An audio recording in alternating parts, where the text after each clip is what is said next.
I see dead people. Hot shit. Here's Johnny. Stop. We have such sights to show you. Bring the motherfucking ruckus. Fuck you too. What'd you say? I said I'll state your fucking fare. You'll state my fare? State your fare. Like fucking Jack from State Farm. Just going over to fairs and being like, hey, let's fucking state it up. I thought you were gonna PT my Barnum. No, PP Pants City is not PP happening. Pants City.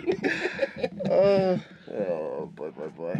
What was I gonna fucking ask you? There was something I was gonna ask you. Yeah, well, like, now's the time to God fucking ask me. damn it.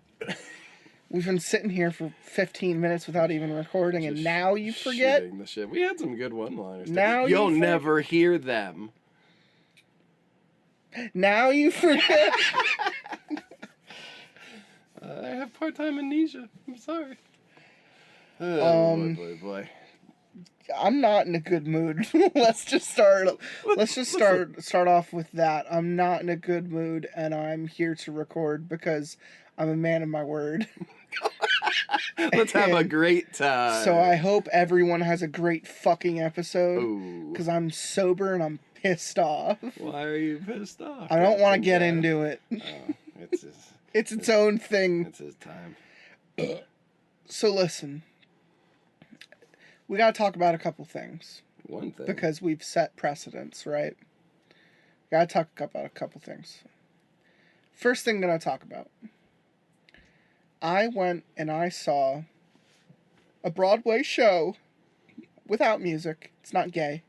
Alright, it's just a play. It's not a musical. It's a play. Yeah. And the reason I saw it, and I took Alley Cat with me, the reason I saw it is because it was touted as a horror play. Someone online had accurately, I think, quite accurately put it as saying it was like an A24 movie got written for this stage. That's so fucking And I cool. said, that was my exact reaction. I said, that sounds fucking cool.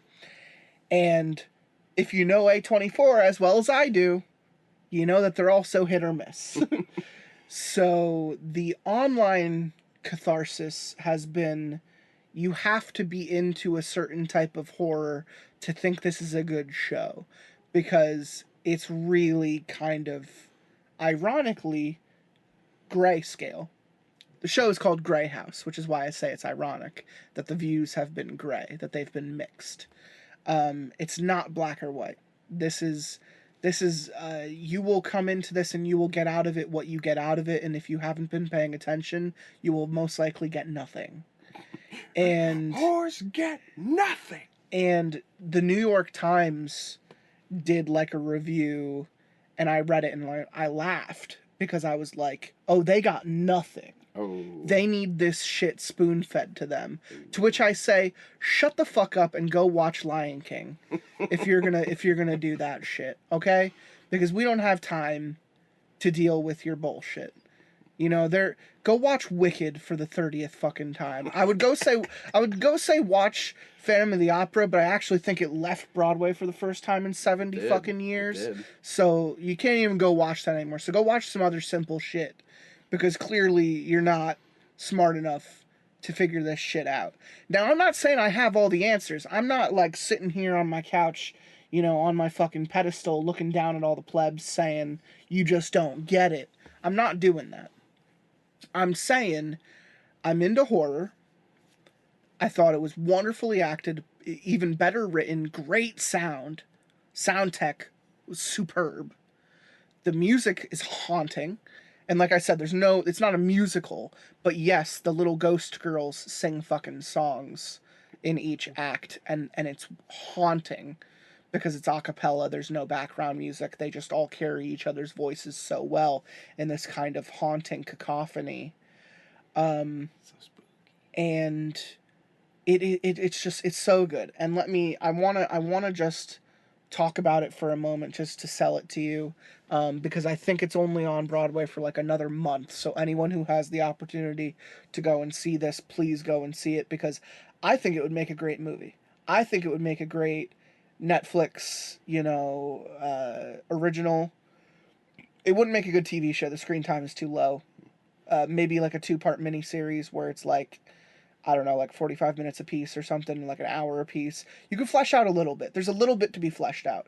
I do think the story could have a little bit more, and I think the only reason they made it quick was to make it into a 1-act show, because there was no intermission. With most things on Broadway, you have an intermission and there's at least like an hour and some change in between acts. There was no intermission. This was a clean like hour and 30, hour and 40, somewhere in there. Sit down, watch the entire thing, shut the fuck up, go home. Like that's how it was. It debuted in London first, right? It debuted in Chicago. Oh, okay. It was a completely different cast. Chicago for I want to say like 6 months before getting picked up for Broadway. No London for this one. Okay. And what am I thinking of for London? That was American Psycho. American Psycho did a London run for like a year with Matt Smith. Oh, that's fun. Before it came to... I bet he did a great performance. He did. And I'm surprised they never released the London soundtrack to let us hear how he sang some of those songs. Because some of those songs are ragers, and some of them are just 80s songs redone. But anyway. What a waste. Morbius. Morbius. It's Morbid time. What's the song he dances to in that one? Poop my pants again, poop my pants again. Shout out to fucking Puxatawny. Shout out to Punxsutawney Trill. It's his song. favorite movie, Morbius. He loves to morb. He's probably morbid right now. And it's morbid time all the time for Punxsutawney Trill. And he goes, have sex, poop my pants again, poop my pants again. Anyway, back to Grey House real how quick. can you be salty now? You just sang poop my pants again. I'm the saltiest bitch. I'm the fucking ocean. Oh. So listen. Show opens to cold static of a television, and I immediately turn to Alley Cat and I say, "Oh my God, Skidamarink." Yes. And she starts laughing. But anyway, kids are gathered around a TV, and you hear old reruns of Looney Tunes because you could hear the meet of the Roadrunner and stuff. Oh, sick. Laurie Metcalf is asleep on the couch while the kids are gathered around the TV watching. The little deaf girl from Quiet Place is sewing something on a table. And a really raggedy looking girl keeps coming up. There are 4 little girls on the stage. And 1 little boy who's sitting directly in front of the TV. A little Jewish girl who goes by a series of numbers is sitting on the couch. That's her name. It's like 81258 or something like that. Oh, okay. She's sitting on the couch and she's like laughing. And her older sister is on the other side of a sleeping Laurie Metcalf, Sophie Ann Caruso, who played Lydia for Beetlejuice on Broadway previously. She is wonderful. She's fucking fantastic. Her character's name is Marlo. She's the oldest of the 4 girls, and she's kind of a bitch, self-proclaimed. And then little deaf girl, who I don't think you ever learn the name of. No, it's like Birdie or Bird. Yeah, it's like Birdie or something like that. She's sitting at the table. It's the little deaf girl from Quiet Place. She played her on Broadway. She's sitting at the table sewing like a blanket, like a patch into a blanket. But there's this little blonde girl, maybe 12, 14 years old, somewhere in there, who keeps coming up from the basement because, yes, this is like a house facade with an upstairs and a downstairs staircase on the right-hand side of the stage left. And for people to go upstairs and downstairs when it comes to the stage. And there's a door next to the stairs for going outside. And you're kind of looking at this living room fridge combined. The living room, dining room combined, I meant to say. There's a fridge in the back, a dining room table. That's where the deaf girl is sitting and she's sewing. And then the rest of the family is on the couch to the right, kind of watching the TV in this kind of open floor setting. The little girl named Squirrel, who's coming up and down the basement, keeps asking for things at the table and growling at her sister and then walking back downstairs. It's very funny. The show is very funny. before you hear car tires screech and a loud thud. There appears to be a car accident outside. In walks Paul Sparks and Tatiana Maslany. Paul Sparks I've seen from House of Cards, Tatiana from She-Hulk, so I know both of them. They're fantastic. They did wonderful jobs. They play a couple that naturally got into a car accident and they find themselves in the woods at this house. So Rocky Horror. The occupants of the house hide before the car crash couple comes in, As transvestites do. which tells me that they have like a process that they almost expected this to happen. Oh. That there's a method There's a ritual to how it. to how they deal with this type of situation. And the girls, who I have already spoiled by saying ghost girls, continue to come downstairs and upstairs from wherever they went to hide to introduce themselves to the couple before the mama comes down and introduces the boy, who does not have a name. He goes by every name that they just choose to call him as the show goes on. And he does not have any lines. He is meant to be the embodiment of innocence. Oh. He's a man's innocence before they come of age and they begin to sin, essentially. In the fuck. Yeah. And the show basically is just about this couple getting stuck at this house, and they slowly learn that it's kind of a waypoint between life and death. It's like a purgatory. The reason it's called Grey House is because it's the one realm between the two. If you have death and you have life, then the Grey House is what exists between the two. Oh, The 4 little girls are dead. It's very Sixth Sense. You find out how they died, in the last act. But essentially what they do is every some odd years, a new woman or couple crashes their car at the house and becomes the female becomes the new mother of the house and has to take care of the ghost girls. So Laurie Metcalf is kind of on her. It felt a lot like Let the Right One In. Okay. Because it's like the ghost girls know what's going on, but Tatiana Maslany and Laurie Metcalf don't. Okay. And Laurie Gotcha. Metcalf is this old woman who's been taking care of the kids for 30 plus years. Yeah. And she understands how they exist, but she doesn't understand how they ascend or get over their deaths necessarily.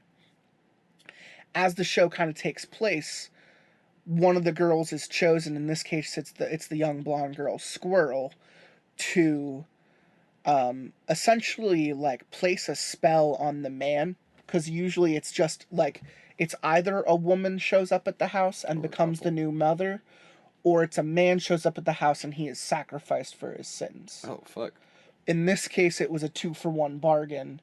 The guy was kind of shitty and he gets sacrificed, and the girl becomes the new mother. Okay. And the reason I say it reminds me of Let the Right One In is because there's like an old guy protecting a little girl who's a vampire that entire movie, and then he gets recycled essentially for a little boy who then is going to be the familiar who takes care of the little vampire girl, and then the process repeats itself. Oh, Renfield. So for this one, it's Tatiana Maslany is slowly coming to terms that her husband is being drained of his life essence, basically, for all of his sins. And she is being set up to be the new mother for these girls. And as one of the ghost girls, takes on the soul of the man and collects it, she ascends by the end of the show. And you kind of see this process because the dualities of her soul begin to manifest in the house. And in one of the coolest jump scares that they could have pulled off, the man gets up in the night and goes to drink alcohol, like moonshine in the fridge, which is ironically not moonshine, and all the labels have men's names on them. Fuck, he's drinking a soul. He's drinking their sins, basically. He's like the sin eater. It's that process. As he opens the fridge, an old woman is sitting on top of it, and you don't realize it until the light of the fridge Ooh. opens up, and Dope. it's an old version of Squirrel, and she begins to seduce him and get him to drink more and more and more and more and more until he gets fattened up enough to be drained, essentially. And it's very metaphorical. You kind of pick up on all these things as the show is going on. And, like, he didn't kill any of these girls. He's not responsible for any of their deaths, but he did cause his wife, like, a lot of pain. So, like, he's given a choice near the end, very Midsummer style, of do you want to leave with her or do you want to stay here and kind of finish the process? And he, like, looks right at her and he's like, I want the pain. Ooh, all right, And they kill him, like, right then and there. And it's shown, like, the part they take from him gets sewn into the tapestry that the girl was sewing at the beginning of the show. Oh, that's fun. Yeah. I love full circle. So that comes full circle. You find out that tapestry is like a physical embodiment of all of the sins that they've collected, which is just, it's full. Huge. It's huge. Oh, shit. And there's some really great scenes, like, in the middle of the show where, like, Tatiana Maslany is starting to realize that, like, there's a supernatural element going on. Mm-hmm. And she's, like, she's forced to play a game. And the girls are like, you want to play a game? And she's like, yeah, games are fun. That's fun. And, you know, she's a wonderful actress, so she, like, has this kind of, you know, brightness to her. And all these girls are just so dark. Like, they're saying really cryptic shit the entire show. Like, you know, your lines on your face, like, they represent, like, how much you've smiled or how much you've cried throughout life. And she's like, what does my face say? And, like, the little Jewish girl is like, you've laughed a lot. And she's like, well, I'm not at the end of my life yet. And she's like, no, but when you are, I'll still have seen that you've laughed a lot. You know, like that type of thing. Soon. And it's just funny. And, like, they'll just be caught whispering things to another. And when, like, Tatiana sees it and points it out, it's just, they say the most poignant shit. Mm-hmm. And, like, I can't remember specifically what Marlo said, but she was just like, she asked a question like, have you ever hurt anyone? And when like, Tatiana starts to, like, lie to her, she's just like, you're lying. Just, like, right then and there, just calls her out on it. Like, you're lying. Child lies. Honesty. So what they do is they want to play truth or hell. Okay. And she's like, this sounds like fun. How do we play? And they pull back the carpet on the ground, and there's a fucking pentagram, like, yes. like fucking hand carved into the wooden floor. And she's like, this is not okay. And they're like, no, step into it. no, step. And she's like, I don't want to do that. And they're like, no. And they start pulling out the salt and the chalk and everything. Ooh, fuck. And you're just like, oh shit, what's gonna happen? And she's like, if you tell the truth, you get to ask any of us a question, and we will have to answer it honestly. Tell the fucking truth, then. But if you have to figure out, okay, so they're each going to say something. Oh, okay. They're each going to say something. And if you could find the one person out of the four of them who isn't lying, who is telling the truth, then you get to then... No, how does it go? I'm fucking it up. It's okay. No, you have to find the lie. They're each saying something, and they each say something fucking crazy, which is why I thought it was a truth. But they're telling the truth, and she doesn't believe them. Yeah. So she's trying to find the lie. And if she gets it wrong, they ask her something that she has to answer truthfully. And if she doesn't, pain will happen. Sweet. Like, if she lies, pain is the reaction for being called out. Okay. And she's like, what do you mean by pain? And they're just like, you'll get it. You'll figure it out. Yep. Don't worry about it. You'll figure it out. She's just like, whatever. So she's like, the little Jewish girl just immediately says, I saw my brother shot in the head. Truth. And Squirrel is like, I was caught in a bear trap once. And then, like, Marlo is like, I'm afraid of the dark. And the little deaf girl, like, signs something, and one of them translates for her saying, like, I hate chocolate. Oh, I thought it was going to be something super fucked up. You know? And she looks around and she's like, She's not afraid. And she picks the deaf girl and she goes, you don't hate chocolate. And they all start to laugh. They're like, no, that wasn't She's telling the She's truth. She allergic hates to chocolate. it. She hates chocolate. You got to find the lie. And so she's like, okay, whatever. And, you know, they do this. They repeat this process like 3 or 4 times. And each time you hear them say something, it gets worse and worse. And you're just wondering to yourself, which one of them is telling a fucking lie? Because 3 of them are telling a truth each time. And you're like, what the fuck? And so Build that suspense. the first time, it's just like, they ask her, like, and you have to answer honestly. It's like, have you ever been sad? And she's like, well, yeah, of course I've been sad. She's like, okay. They switch places and they continue telling. And then, like, when she gets it wrong again, I think she points at the Jewish girl. She's like, you didn't see your brother get shot. And she's like, nope, that's the truth. And that's when you're like, wait, what? And she's forced to tell another truth. And they're like, have you ever hurt anyone? Yeah, probably. And she's like, well, what do you mean? And she's like, they're like, you would know if you hurt someone. Like, have you ever hurt anyone? And she's like, no. And you just hear Laurie Metcalf fucking scream from somewhere else on stage. Oh. And you're just like, oh, fuck. That's what they meant by pain. And she's like, what the fuck was that? She's like, is your mom okay? And they're like, don't worry about it. We got to continue the game. So they switch spots and they go again. And they say, like, what was the third question they ask her? Like, are you happy or something? Like, you know, something intangible. And she's like, yeah, of course I'm happy. And Laurie Metcalf just fucking goes off again. And you're just like, and she's like, she starts to like break down. She's like, I don't want to play this game anymore. Yeah. I'm done. And all the girls start to like wig out. They're like, no, we love this game. We got to keep playing. And like Laurie Metcalf comes up and the girls like go back to acting like they're not playing. And she just like pulls Tatiana aside. She's like, thanks for ending that game. It's a fucking bitch. Because, like, she just knew. She just knew immediately what was going on. And it's just wild. Like, as the story goes on, you see this old version of Squirrel just kind of, like, making the guy consume these sins and relive them and re-experience them. And you start to realize that it's the sins of the men who killed the girls. Mm. So it's like they're reliving through her and through him, and he's just kind of telling the same story, and he's kind of your exposition character who's kind of telling you everything that's going on in the background, you know, the second layer of the narrative, while what Tatiana is doing with the girls is that first layer, the forefront, kind of telling you like what physically is happening in the show. Okay. So it's just really interesting. By the time you get to the end, you realize how each of the girls had died and what the process is meant to be and how they have like a last supper moment. And that's kind of like the crux where they have the choice to leave. And they know what the answers for both of them are going to be.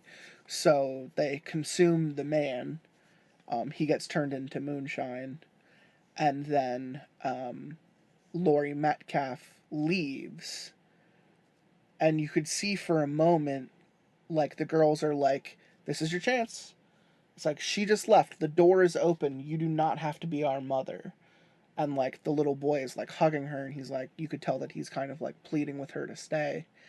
And in that moment that she has to leave, she puts on her coat. She puts on her fucking shoes. She, like, she grabs her bag and stuff. Her husband's fucking laying dead on the table. And in that moment, she hesitates at the door. And you realize it's because she sees someone outside. And as the door opens, a new little girl walks into the house and sits down at the table. And you're just like, oh, like, this is a forever evolving, like, house. It's like a wayward home for, like, lost spirits, essentially. So, you know, you're led to believe that, like, this new girl who walks in who has no idea what's going on had just died from some awful... Yeah. Something awful just happened and this little girl just died. And now she's in the house and she's confused and she's lost. And Tatiana Maslany is like the only adult here now who could possibly try and organize this to the kids. And in that moment, seeing that broken little girl sit down at the table with these other girls who she's come to know during her time here, She turns back around, she takes her coat off, she puts her shoes back down, and she starts going to the kitchen to cook them something to eat. It's like the moral. And then it like slowly fades to black. I'm surprised Laurie Metcalf just gets to leave. It's something about how there's like a rule. It's like when a new woman shows up, you only have like 3 days, or like between, like that's the window for like the house to like open up and let something else happen. And like the idea with Tatiana showing up, the minute she walks into the house, Laurie Metcalf is like, "Oh, my replacement." You're like, it's like, "Oh, my shift is over." Yeah. You know? Interesting. She starts to have this kind of very like, it reminded me of like Shawshank Redemption a little bit, where she's like, that's what I was gonna bring up. She was like, "I don't know what the outside world is like because I've been here for 30 fucking years. Yeah. But I know that my time here is like done. Like I did my thing. I took care of these kids. I've seen this process repeated. I've seen like little girls like cross over to the other side, because when they're done consuming the husband, I forgot to say it, Squirrel crosses over. Oh. The basement door opens by itself and this bright light is shining through, and she descends. And that's when the new girl walks in to the house. So it's a replacement process. Okay. So you realize, like, when an old one crosses over from a consumption process, a new one enters from some type of awful scenario that happened out there in the world. And they need, like, a guardian. They need a mother. You know, someone, so, you know, they obviously didn't have a mother in their life to protect them. So they need a mother now to guide them to the afterlife, basically. And it just, like, when someone described it as A24 on stage, is the most apropos comparison. Because when I turned to her, Alley Cat, at the end of the show, I said, okay, so it was The Others. I was going to say The Orphanage. Fair. Brilliant Spanish film. Brilliant Spanish film. I said The Others had a baby with Hill House. Oh, okay. That makes sense, too.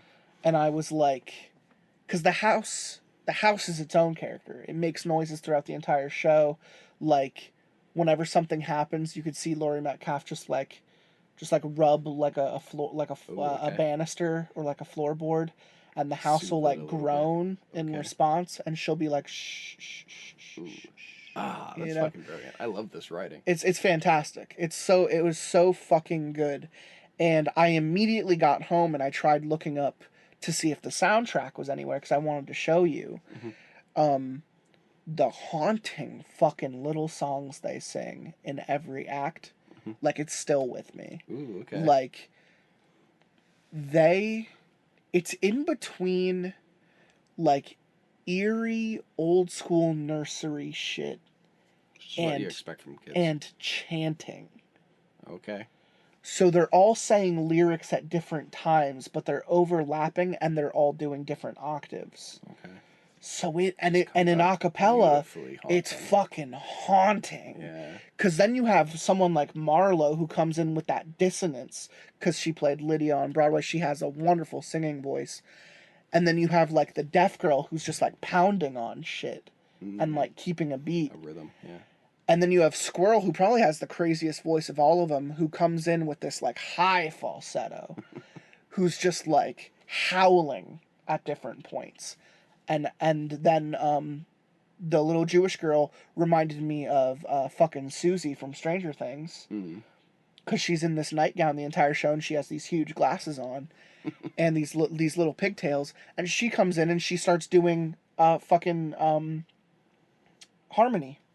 Okay. With Squirrel. Yeah. And I was like, Jesus, with the harmony and the dissonance and then the sounds they're making, they're all like stomping and like grunting around just like the room and shit. Building a fucking panic attack. Man, when you're sitting there and it's fucking deathly silent, and all that you have is this little girl just singing about like being like lost in the woods and like a hunter finding you or something like that, like.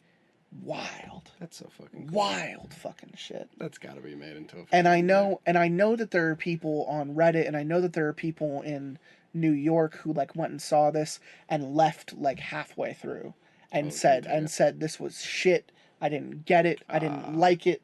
And it's getting honestly dragged through the mud a little bit. And I know I said it earlier that like that just means you're stupid and you probably don't understand it, but it isn't for everyone. Yeah.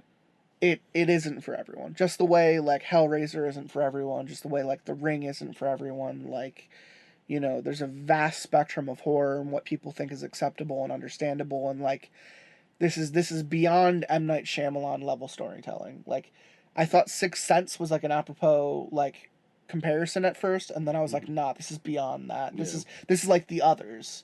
It's not just I see dead people. It's we've been dead the entire time and you've really had to have been paying attention to figure it out. Like but yeah, So fucking cool. really wild. I would see it again in a fucking instance because it sounds fucking awesome. Like on paper and the execution of it on stage had, you know. Yeah, but like, do you want to see Wicked again? I've honestly never seen Wicked, and it's okay. because I almost refuse to. Vehemently. I didn't like Lion King. It was like my least favorite Broadway show ever. I've seen a lot of shit on Broadway, and I don't know which one I hate the most. I thought Beauty and the Beast was pretty annoying. You know what's funny? One of the most recent local shows that I saw, like local to our area, small area, was Brigadoon. Yeah. And then I went to see fucking Beetlejuice down in Philly after you saw it. And what is the show that they make fun of in Beetlejuice? Brigadoon. Fucking Brigadoon. Yeah. I was losing my shit. Yeah. No, it's fair. Man, I almost immediately want to see it again, but at the same time, it was such a fucking hassle driving into New York. It's always such a fucking hassle driving into New York. It's the only place that I can think of in America where like you have to pay to get in. There's no way around it. You are either taking the subway, you're taking a ferry, you're taking a tunnel, a bus. There is no way to get into New York City without paying, and it's stupid. For me, it like I forget what my car cost. The toll for Holland wasn't too expensive, let alone it was on a Sunday afternoon. But I remember parking for that entire day cost around $50. Ugh.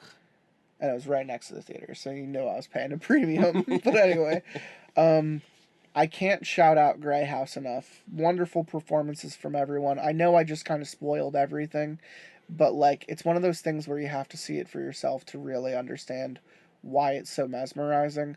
Like I could sit here and I could spoil every M. Night Shyamalan movie, and I could spoil the exact plot of Hill House, and I don't think I would do it nearly as much justice just talking about what it's about versus watching how great the performances are by these very talented people, you know, as they pull this shit off. For it to get shit on, that just sucks. Well, yeah, I mean, the cynics in the world, I guess. It's the people. There are two sides to it. The way I see it, there was the New York Times side, which is this doesn't fit in with what's usually on Broadway, and I'm just gonna shit on it because I've seen Book of Mormon and Hamilton, and I think I know everything. Too art housey. Right. And then there's the completely uneducated side, which I really will say, go fucking watch Lion King then. Because we don't want you here. I just want jump scares. And that's the thing. Give me Red-Faced Demon. It wasn't super jump scare, and which we will get into Red-Faced Demon. It wasn't super jump scare, but it was atmospheric as fuck. And every time those lights turned off, I was worried something was gonna just be standing on the stage staring out at the audience. And they did it like 5 or 6 times, where the house would just get angry and everything would go off. And you'd hear people scurrying around the stage, and then the little girls would just start laughing. And then, like, they'd stop, and you'd hear, like, an old woman laughing, and you're just like, who was that? Like, what just happened? That's what you need, man. Take me out of this world, put me in yours for a little while. Yeah. God damn it. But yeah, I would easily go see it again because I fucking loved it. And Alley Cat and I talked about it the entire ride home, and she was looking up stuff on Reddit, and she was telling me what people are saying, and she was explaining a couple of the things I missed, and helping me kind of wrap up my understanding of it. But even then, I was just thoroughly thoroughly convinced, huge smile across my face the entire show, where I was just like, this was made for me. I am the target audience. And I looked around, and I didn't see a lot of people like me. So that right there tells me that, you know, maybe this was just too much. Maybe Broadway's not for the right Broadway. place for that, yeah. And when I went onto YouTube to try and find any media related to it, I actually saw that MatPat did an entire 40-minute Q&A after one of the opening nights. Oh, very cool. And I was like, that's not just a game theory, it's a gay theory. Anyway, and he's just talking to an audience full of hipsters about what they think the show is about. And you just get to hear different people's interpretations of what they think the show is about. And that's where I kind of... some people put a lot more significance into the house and, like, the deer that's in the road that caused the car to smash. Okay. Like, they think that that's, like, the spectral body of one of the girl, like a new girl coming to the house type of thing. There's a lot more layers to it that I didn't get into to preserve kind of more of the story, but the innocents mangled on the side of the road. Well, they choose to consume it at the end of the show. Like, it was like, oh, remember that deer you hit? Like, we cooked it for dinner and now we're gonna eat it. Interesting. Fair enough. Yeah. Gotta use your resources when you're out in the middle. That's actually what I think the husband says. Like, oh, didn't want to let it go to waste. He like legit pulls a leg off and there's like blood everywhere and shit. But yeah, it's fun. Next thing I wanted to talk about very quickly is we're continuing to watch Insidious because we watched the first two before recording the first part of this series. The transgender agenda that is Insidious 2. With the pride that is emancipated by this series. Your boy Marilyn. And talking about the third and the fourth one before the fifth one comes out, which it already is out. We're gonna go watch it and then come back and talk about it for when we're reading the last part of this series. Yeah, and we can spoil the fuck out of it because it'll be out for a long time. Because it'll have been out for like a month at that point. But here's the thing. People shit on the third Insidious movie because it really doesn't have much to do with the rest of the series at all.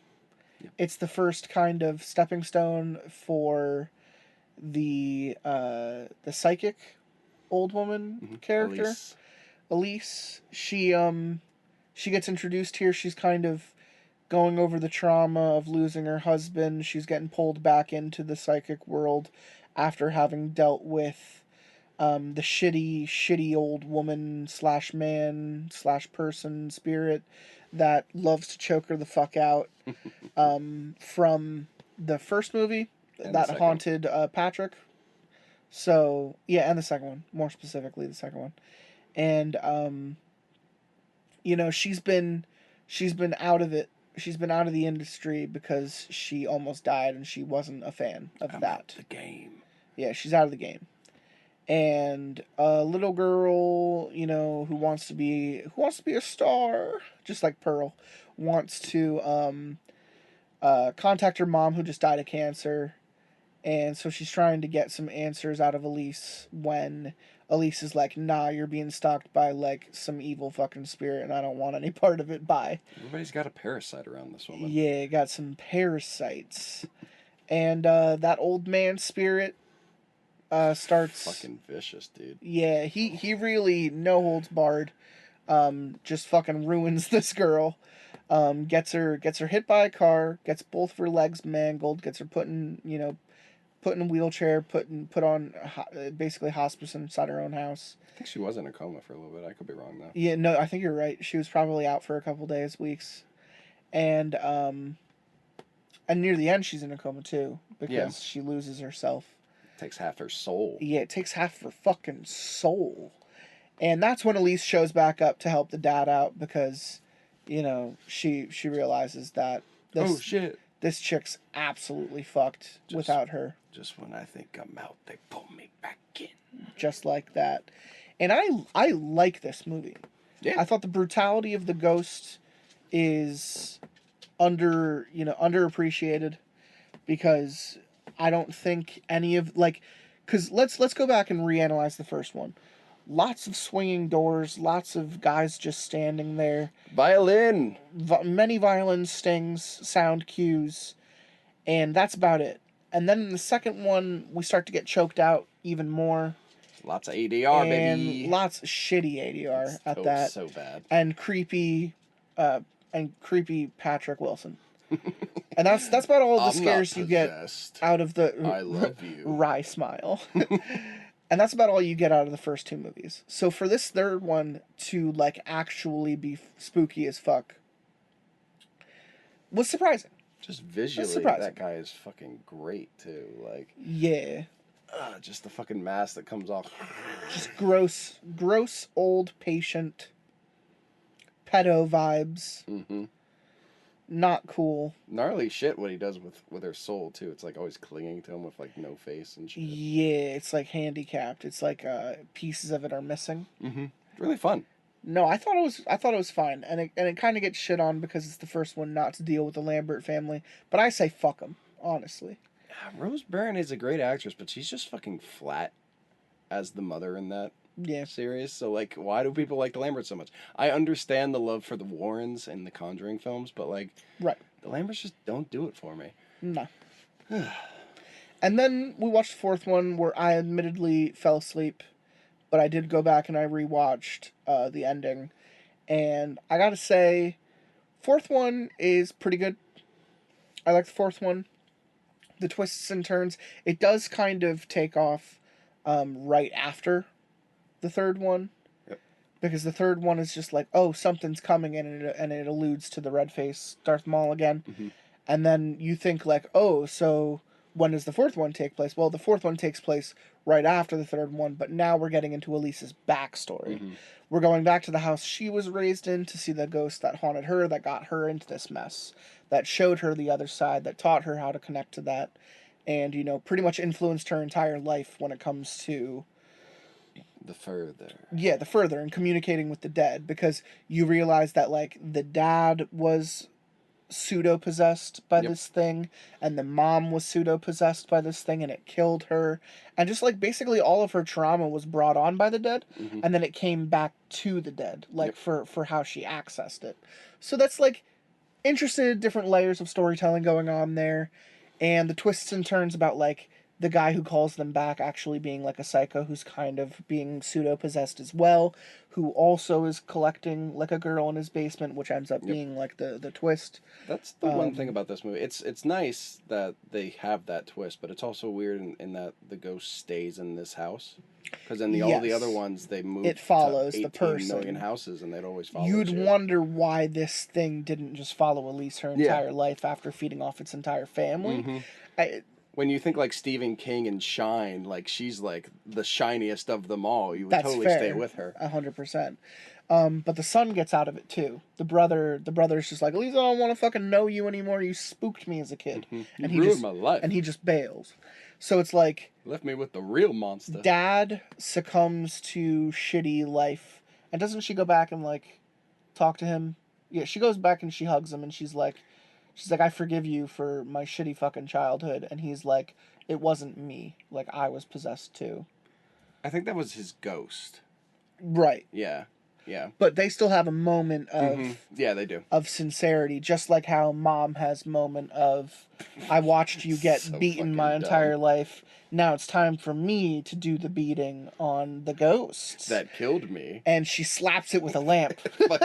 fucking slaps it into another fucking dimension. And that's the end of My Hands Are Keys, which is, there are elements of My Hands Are Keys which are fun, like the let me put it in your heart and knock you out, and let me put it in your throat to make you shut the fuck up. You. Yeah. Elements of it are cool, but why don't you put it in my, like, butthole? You know? That's the real key. That's what happens when you turn that key. Oh, I turn on. But what if you put it in, like, my brain?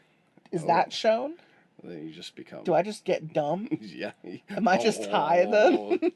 Am I just high now? I feel like out of all of the... That ever happened to you? Call me right now, please. I feel like out of all the ghosts, it should be like the most powerful, yet it has like the shittiest ending. Yet again. Yeah. We end the film and Darth Maul is just sitting outside the worst window. one too. Yeah. It's like a fucking puppet. It's from like 6 feet away, and he just kind of goes, "Hi," like, right up into the window. Garuga mesh. Anyway, it's bad. And here was my like quick opinion. I've actually thought the Insidious movies have gotten better with each installment.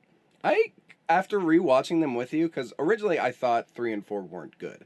And I think that's because I saw both in a drive-in movie theater. Where you can't capture that dialogue, and the lighting is probably all love off. Horror films, love drive-ins, but they just don't work together because you're not going to be able to see shit and not understand. I have more fun re-watching things I like at drive-ins as opposed to seeing something new. Gotcha. Because you're almost always going to miss a detail, a sound cue, something literally happening because the lighting is going to be off. You just can't capture the same experience in a movie theater. And you could come at me, Nicole Kidman, because heartbreak feels good in a place like this. So I just love watching those videos where she's just watching like porn or something, and she's just so engaged. See, I like the joke that she is there to watch Jurassic World, because I don't actually imagine Nicole Kidman would. It's like, I love dinosaurs. Oh, in a place like this. I came to a theater to watch Creed 3. But yeah, you're so right. It just gets better and better because, like, I don't think the first one has aged well at all. See, when we were watching the first one, I actually gushed about the first one. I thought the first one, ironically, tying it back to my original conversation, would make for a really good stage show. And I thought that, like, the cheapness, which is like the Blumhouse way. Let's spend $5 million on what's gonna rake in 100, and the minimalist, the ambiance, the aesthetic, the just kind of, I'm filming this in a house, and that's it. The cheapness, I appreciate that. Give me those scares with the man behind the curtains. And I love the ending of the first one. Because right off the bat, they fucking kill Elise. Yeah. But then they realize, we made a mistake. And you think she's not going to come back. And then, like, she comes back every fucking time. Okay, whatever. A lot of other horror series do that. It's fucking fine. You could Obi-Wan this shit.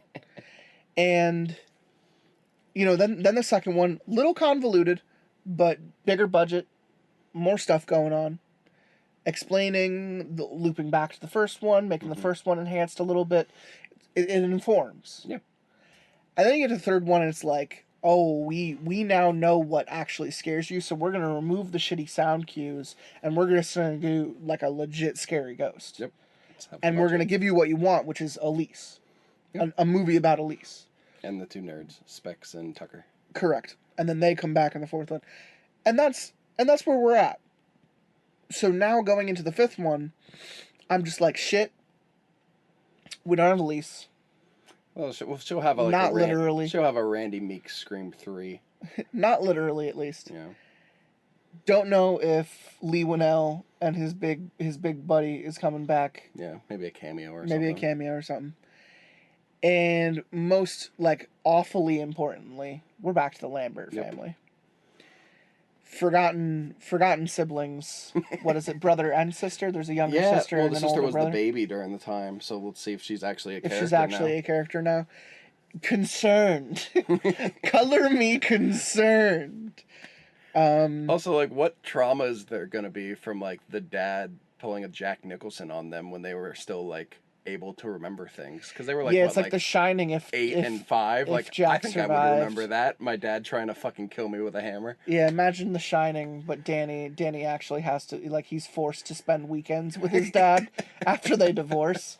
And Court's just like, listen, we know he tried to kill you with a badminton, but he can't hammer? make child support. Was that what it was? So I guess he should hang out with you. In the book, it was like the badminton, the croquet. It was a croquet mallet. Yeah. It's like, I know that he tried to do that, but, like, custody, child support. I probably made the right call with the axe in the movie, the first one. But here's the thing. Patrick Wilson is fantastic in, like, everything he's in. Aquaman. And if he, God damn it. And if he has to... He's directing it, too. Did he? Didn't know that. If he feels a more personal connection to this one, and it's kind of retapping 1 and 2, okay, Yeah. I'll give it to him. And the kid from fucking Iron Man 3, he's all grown up now. Yeah. He's here to come back and relate to his papa. Isn't that supposed to be Tom Holland? Isn't there like conspiracies that was Tom Holland? No. Oh no. That's the little kid at the Stark Expo thing. and Yeah, the Iron I'm Man fucking that suit. up. Yeah, Yeah, you're no. right. You're right. Little kid, forgot his name, Harley. Yeah, he shows up briefly at the funeral. At the funeral, yeah. Correct, in Endgame. And he's back now in art school, fag. Yay. And he's re-experiencing stuff from the other side too. So it seems like there's some type of convergence happening where both the dad and the son are reconnected again from the further, and now it's coming back for that hashtag the revenge. You're becoming that demon boy. And I think Darth Maul is back, if it's not fairly obvious, because he's in the trailer, yeah. I'm pretty sure. I mean, that's like the one thing that they haven't really closed. Like where he came from, what he's about? I think so. Is the bride completely dead? The tranny bride? Yeah, I think so. We've gotten that's 2's ending. Yes, she is gone. So like the Red Demon's the only thing really left that like that hasn't we don't been really know expunged. How to end that. Yeah. Because what was her Elise's kind of like explanation at the end of the first one is like, if you close the door and you just don't open it again, it'll forget about you or something like that. And then I feel like the implication of the 5th one is like, well, he's remembering, so the door is slowly being opened back up again, and that's where he's just like, ooh, like we're cooking again, he's ready to fucking Darth Maul get back in there. Here I come. Let me do my weird window thing. Honestly, if you have not seen that 4th movie, just do it just to see that ridiculously looking demon at the end. It's incredible. Looks like a fucking like one of those dolls that you like squeeze and like the eyes pop out. That's exactly what it fucking is. Oh shit. Uncle Pee Pee Pants City. More like massive BM city. Ooh. Dietary nice. Supplement city. Ooh. Haven't had a solid bowel movement in 3 weeks city. Ooh, they got them fiery bad boys. I always hate wiping after a fiery bad boy. Don't even. Like it takes forever. Don't even get me into it. Forever. What were you gonna say? I was gonna say the last time we did one of these here stories, we talked a lot about our experiences with cops because it was a cop story. So you invited your cop friend over to talk about cop stuff. But then we read the story, and at the end, he ain't no cop no more. Now he going to a mental institution. So I wanted to ask, do you have any mental institution experiences? God damn it. This was probably a story I was saving for a different episode. Oh. But I'll go ahead and touch on it here. When I was 20, my life had fallen apart and I was completely alone.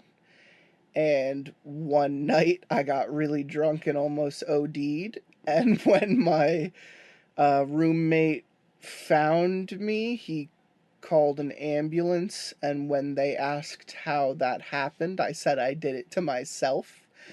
And they said... And they said, the magic words. Do you want to see someone about this? And I said, sure. And so they put me on a minimal 72 hour holdover. Yeah, where I'm like surveyed essentially. And that 72 hours ended up becoming 2 weeks. And I was able to confirm that I am bipolar manic depressive, and suicidal thoughts are a real thing, and you gotta deal with them responsibly, which I did not. And we all have some dark times, but what matters is that we get through them, and we get through them with the help of those around us. So when you have those moments, there is no one more helpful than your friends and family and genuine connections and network. The people that want you to succeed. The people that want you to be alive. You need to also want it too. Yeah. But you gotta find that, you know. And so, my experience in there was fucking nuts. Because let me tell you, at Geisinger in Pennsylvania, in Northeast PA, I know it. they have mixed ward. It is on the same level as the hospice. So you have all the dead people or dying people right next to all the people who want to die and who are also actually insane. Neat It is a mix. 3-part mixed crowd. The people that were genuinely nuts were constantly running around and screaming and hurting themselves and others. The ones that were there for genuine help were almost completely overlooked because of the atmosphere. And the only times that I felt any progress was being made was during my one-on-ones with my specific sanctioned doctor at that place at that time, who really just explained to me that, like, if I want to be on medication, I'm going to be on it for the rest of my life. And I did take that to heart, and I was on that medication for what got me through the rest of college eventually. But then the minute I finished college, I felt like a giant weight was lifted from my shoulders, so I stopped medication. And ever since then, I haven't really gone back to any of that, like, darkness. I think it was very much about the place I was at in my life. But also getting to see the genuinely insane and getting to see the genuinely dying is an eye-opening fucking experience, and it really puts that shit into perspective for you. So I think all the sad kids out there who cut themselves and want to kill themselves, which I can relate to, because I did both of those things, it's a real fucking cold slap of truth to see an actual dying person and to see an actual insane person. I was in a room with what I can only confirm is someone who is completely nonverbal, kept me up all fucking night, making noises and screaming and hitting himself and shit. Had no clue what was going on there. You're not allowed to ask about other people, and they have to be able to share during sharing time with groups, to be able to tell their own story. And let me tell you, this guy never showed up to groups. He was maybe 15, 20 years older than me, acting like a fucking 7-year-old. It was just the craziest shit. Some real cuckoo's nest type of experience. And I don't mean fun. Yeah. When I was an EMT, we would take people to different wards every now and then and just do transfers like that. And, like, I have never once heard a decent story about, like, any of these programs. And, like, it just makes me think about, like, Pennhurst and everything, how these places were probably opened up with the best of intentions, but, like, and then just spiraled. Yeah. Humans are just, like, generally, like, not the best. No, and you can't expect others to be responsible for them when they have no stake in their lives. Pennhurst was treated as a trash can. Oh, yeah. People put people there to forget about them. It was laying in their own filth, it was a Kennedy abuse, It was a Kennedy daughter situation, Pennhurst. And it was like, I don't know. I'm thankful for my roommate, and I'm thankful for my father, and I'm thankful for, like, the friends that I had while I lived there that helped me out through that time and helped me get past that time. And, you know, I'm eventually thankful for, you know, like, my brother and my mom and my sister and the people who helped me, like, physically get out of that place. But, like, it was totally something I had to do myself, and I'm not, like, I'm not trying to turn this into some type of, like, I'm proud of myself story, because I'm not. Like, I should have known, like, not to, like, go there. Like, not to fuck around like that, because very much medication, painkillers, sleep meds, and alcohol, like, fuck around and find out, you know? Yeah. But, like, my early 20s was fucking wild. I was dating a girl who was constantly cheating on me, and I would see her with other guys and I would just lose my shit.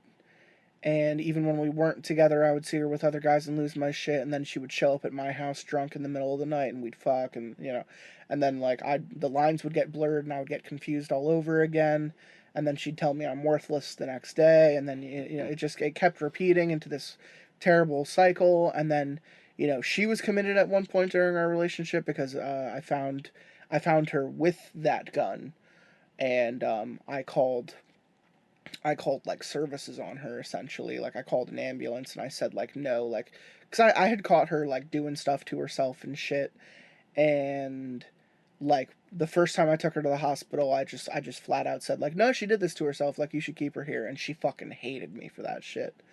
And only after like visiting her and seeing the help that she got did I think that I could do the same thing, but I went somewhere else and it was not as helpful. And hindsight is 2020, and I shouldn't have been in that situation to begin with, but the heart wants what the heart wants, and the brain convinces itself it wants the same thing.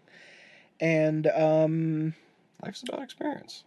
You gotta learn how to break those cycles. I figured it out. She figured it out. We no longer have anything to deal with one another. The person she met when we stopped dating is the person she eventually married. Good for her. Go fuck yourself. I am happy that I had the strength to get through what I got through with her, because it could have killed me at any point. Let me tell you, when you are dealing with a highly intoxicated, very volatile female who has a firearm pointed at you, anything can happen. And that is when you call the cops. And I did. and that's how we met. And I don't regret it. I wish that's how we met. Jesus, what a fucking story that would be. Ready for the real Maury Trust? Yeah. I married her. No! That would be awful. Just kidding. Oh my God. Just kidding. I'm gay. Nice. And this is where we kiss. So Deputy Dewey, your experience in the same field comes from a professional standpoint. Yeah, You're on the other side of the river. I've never had a time in my life where I got committed or anything along those lines.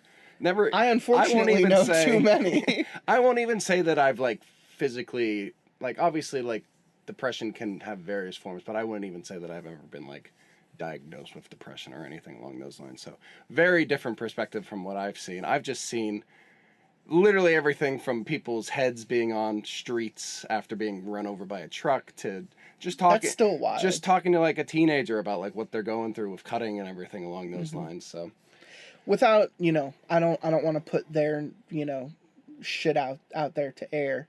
But, 3 other people on the show have been through what I've been through, and they have their own experience, and it's something I've wanted to talk about on the show before. Even here at episode 259, like me just talking about me, I'm comfortable doing that because it's not who I am anymore. Mm-hmm. I haven't had a fucking depressed, suicidal moment since, I don't fucking know. Even during the pandemic, I was perfectly fucking okie dokie. Like, I kind of just turned to, like, weed. And it mellowed me the fuck out. And I'm not joking when I say that. Different kind of prescription. I'm not joking. I was the worst kind of anal retentive, frustrated type A person for the first 20 years of my life. And when I started to get high and calm the fuck down, I changed as a person. And I am glad, because I don't think I could have survived much more continuing being the same kind of person that I was before this show even started. Because I would say the worst times in my life all happened before 2015. So it all predates this show. It all predates a much earlier point in my life. And I got through it. It turns you into a better person. You learn from it. You grow through what you go through. Or you don't. I like that. That's a shirt right there. It is a shirt. Put Baby Groot on there. Hell yeah. I mean, he killed himself. What? Oh, for love. The Groot that died in yeah. the first movie Not the is same not Groot. the same Groot from 2, 3, and Holiday Special. It's just not factually accurate. Yeah. Well, anyway, didn't mean to depress anyone, but I'm happy you're here, man. Let's read a shitty story. Here's I do wanna like general like PSA. Don't come to me with your problems, but definitely talk to someone. It's fair. I'm joking. You can come to me with your problems. I will literally listen to anyone's problems and always give them the best advice I possibly can. And that's just always been the person I've been. I'm just not trying to validate my opinion at all. I might give you the worst fucking advice on the planet. I literally just said smoking weed saved my life. I'm not a doctor. You can't. I'm a captain. Okay, you gotta understand. You gotta find what his name might be Deputy. Chi. He's not actually a government figure. That you know of. My name the is Illuminati. My name is Ted Cruz. I am. Oh shit! I am the Zodiac Killer. Honestly, could you remake my caricature into the Zodiac Killer now? But still have the deputy hat. I was gonna say, take off that mustache. Anything can happen. Who's behind the stash? No, we're never. People have to take what they take on this show, at face value, because we are who we say we are, and we act how we are pretty much in life and in person, and none of this is an exaggeration by any degrees. None of this is an act. If I didn't mean it, I wouldn't say it, and I would delete it from the show. And if anyone has ever done anything that I would consider reprehensible, you've never heard it because I've never posted it. So, I've said it before, like, the relationships I've had with the people on this show are genuine, and the things that we say on this show is genuine. So do understand that I come from a general place of PSA saying, if you are experiencing tough times, tough thoughts, anything related to those things, you should genuinely talk to someone. Yeah. I don't think the reason one does what I did is when they choose not to talk to anyone. I chose not to talk to anyone. I knew if I had, like, called my dad that night and asked him to do something for me, he would have.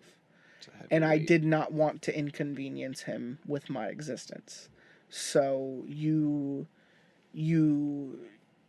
kind of sit and you stew in that long enough, and you convince yourself that it's the only option. So just know that it's not, and push for whatever connection you can, because it will be your fucking life preserver for this world.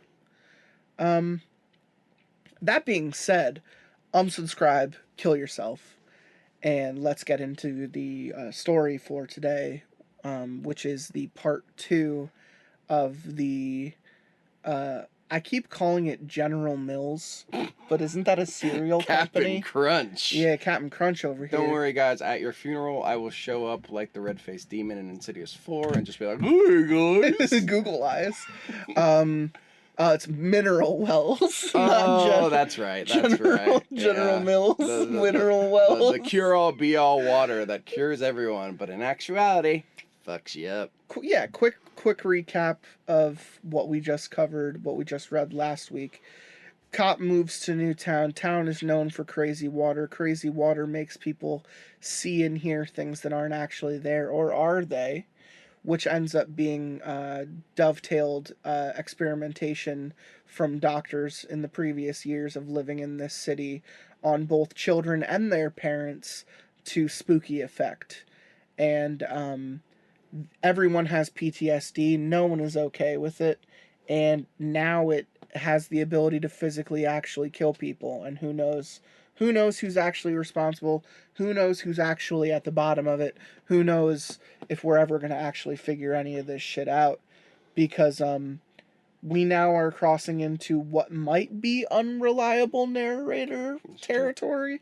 Because he'd be crazy. I don't know how to process that necessarily, because listen, you could get committed for being totally sane. In fact, I think most people are, 100%. because you are telling yourself that you're not feeling well, and that's why you're going. That, yeah. But you just don't know why or what or how. And that's where institutions kind of, they could get their bad rap for not figuring that out the right way, not handling that the right way, not treating you the right way. We're going to see if the cop who absolutely took the fall for the death of an older woman who was trying to help him. Out of herself. She figured it out. She put it together for him. She said, "Oh yeah, the people who were testing on the water, making the water bad for everyone, were the same people who were killing kids and killing their parents and putting them in mental asylums and shit." She was a cool character. I'm upset that she's gone. Yeah, she died. And of course, this guy runs into the scene of the crime and starts touching everything. Covered in blood. What a great cop. And starts picking up her body parts and he wonders why he was framed. Everybody's talking to me like, we're friends. Yeah. Guilty.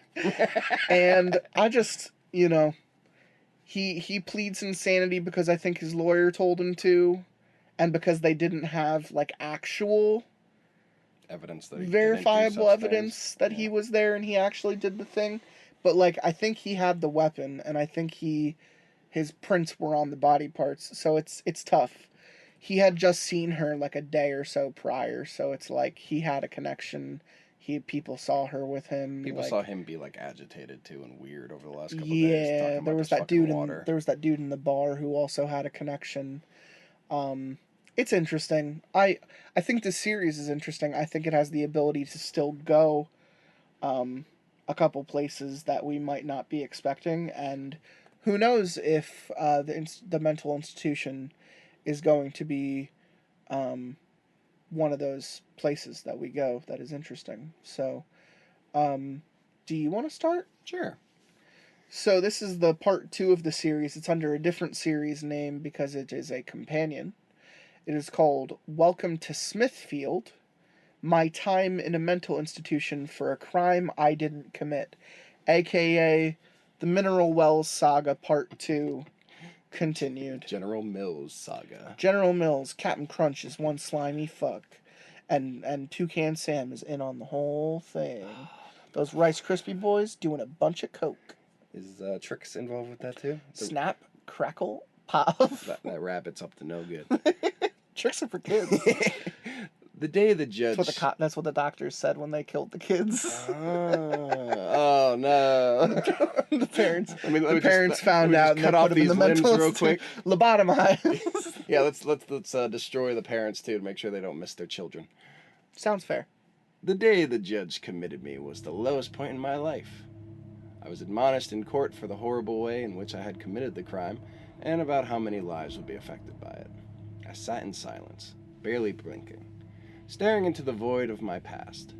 The thought that repeated in my brain, what did I do to deserve this? How did everything go so wrong? Mary's family was present in the courtroom. I just want one of those, like, quick rewinds, like, I bet you're wondering how I got here. To be continued. Their puffy, teary, streaked faces told the story of their despair. Mary's son, who had flown in from somewhere out of state, stood up and spoke on behalf of the family. She was a mother. She was a sister. She was loved. Each word penetrated more deeply. I wanted to call out to them, to tell them the truth, but I couldn't. Stan was there too. He sat quietly in the back and did not speak. When I was brought into the courtroom, our eyes met for a brief moment. I hoped the sadness I saw was because of what happened to Mary and not because he thought I was the one who had done it to her. The judge handed down the sentence coldly, stating that it was his wish that I never saw the light of day again. When he said the word treatment, his voice was dripping with contempt. Afterwards, I was taken back to the MWPD to wait on an open bed at the hospital. That night, instead of being placed in my own cell, I was placed with some of the other inmates, some of which obviously knew that I was a former officer. I escaped that night with only a bruised ego and some scrapes on my fingers, but there was apparently not enough for the MWPD. The next night, I was assaulted by 2 other inmates. Oh no, we're getting Jeffrey Dahmered. And came out with a busted nose and a black eye. I was finally moved back into my own cell. After about a week or so, I was transported by the Palo Pinto County Sheriff's Office to the facility. I arrived in early afternoon in my jumper and shackles after what seemed like about a 3-hour drive, the sun beating down from the cloudless sky. The compound was rather large and surrounded by what looked to be about 15-foot fence that was curved inwards at the top to prevent those from inside from climbing out. There were guard towers on both ends of the fence, but I couldn't tell if they were manned or not. The deputies had called ahead and the gate was open for us. Is this prison? I thought to myself as we entered. I wondered for a moment if the hearing had been a farce and this was in fact not a mental facility. I wouldn't put it past anyone in that godforsaken town. We drove by several parking lots, large buildings, and outdoor space before stopping at the hospital itself. Inside, we entered what looked to be an office and spoke with the woman inside. She clicked around on a computer for a moment and then picked up a phone and called someone. Saying, I'm in. 627533 is here. General Mills. She said Mineral Wells. A white man, no! The white man. A man in white scrubs arrived from the back several minutes later. The deputies unlocked the shackles on my hands and feet and turned me over to the man. The man. Welcome to Smithfield, he said, grinning through yellowed teeth. Are you ready to get to work?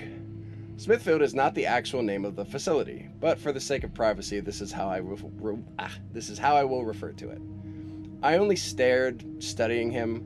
The man was short and overweight, probably 5'6", with short black hair that pressed against his scalp, cleanly parted. His name tag said Brian. One of those, eh? Suited yourself. You can talk now or later, your choice. His voice remained upbeat, but there was something else underneath. The man led me through the door he had come from, back into the belly of the beast. We passed several rooms on either side. The place appeared to be busy, with nurses and other employees hurrying about their business. At the end of the hall was a door that required a keycard. He pulled off his belt and slid it through. The light turned green and the door clicked. We walked down a second hallway. The walls were painted cinder block, rather than drywall, and the doors were the heavy kind, the glass windows fortified by crisscross bars. We passed what appeared to be a mess hall with a kitchen attached. There were many halls that branched off from each other, and I was unable to keep up in my head with exactly where in the building we were. We passed through another secure door bearing a steel plate that read Unit E before stopping in front of one of the heavy doors. Here we are, home sweet home. He was still grinning. He unlocked the door with a key and showed me in. The room was bigger than my cell at the MWPD, but not by much. There was a bed and a small desk with a metal chair, no windows. The fluorescent lights, much like the ones that lit the hall, cast the room in a hollow and artificial light. You'll be by yourself for now. There are some clothes and shoes on the bed. Dinner is at 6. He paused, then continued. He had stopped grinning. I want to make myself clear. You don't run the show here. I do. Got it? He looked me up and down. I don't care if you were a cop before. You're nobody here. With that, he was gone. The heavy door slammed behind him, and I was alone. I awoke to the sound of a voice over the loudspeaker in the hall. I had lied down and must have been passed out. I stood up and peered through the window on the door. An orderly was making his way down the hall, opening the doors and letting the other people out of their cells. I counted 6 coming out of the cell that was directly across from me. He finally made it to mine. You must be the new guy. I'm Alex. Welcome to Smithfield. Please follow me. This orderly was taller and thinner, with a receding hairline and a broad face. He looked to be a bit older than Brian. I liked him a little bit better already. Why am I in a cell by myself? I asked. Everyone is placed in a solo cell until they are evaluated and determined to be mentally stable. Sometimes it takes some time before you can stay with the others. He took us back to the dining area, which was already filling with dozens of people lining up to get their food. I grabbed a tray and was eventually served. Chicken, beans, broccoli, and cornbread. I sat down at the table by myself. The beans were cold, but I didn't care. At the table next to me, one of the other patients was babbling about something. The guy sitting next to him took a handful of beans from his plate and dumped them on the first guy's head. A brawl ensued, which ended with some security guards restraining both men and physically removing them from the room. The rest of dinner was uneventful. Hell yeah, dude. Let's have a bean bash. After dinner, Alex found me and asked me to follow him to the psychologist's office, which I did. Good evening. My name's Caroline. She had a genuine smile. You don't have to call me doctor. I'm a psychologist here, and my job is to evaluate your needs and tailor a therapy plan that works for you. Tell me a bit about yourself and how you got here. She had to do some coaxing, but eventually I told her my entire story. The same story I told from the beginning. She took notes as I spoke, legs crossed and glasses on the tip of her nose. She was a bit older than me, but good looking.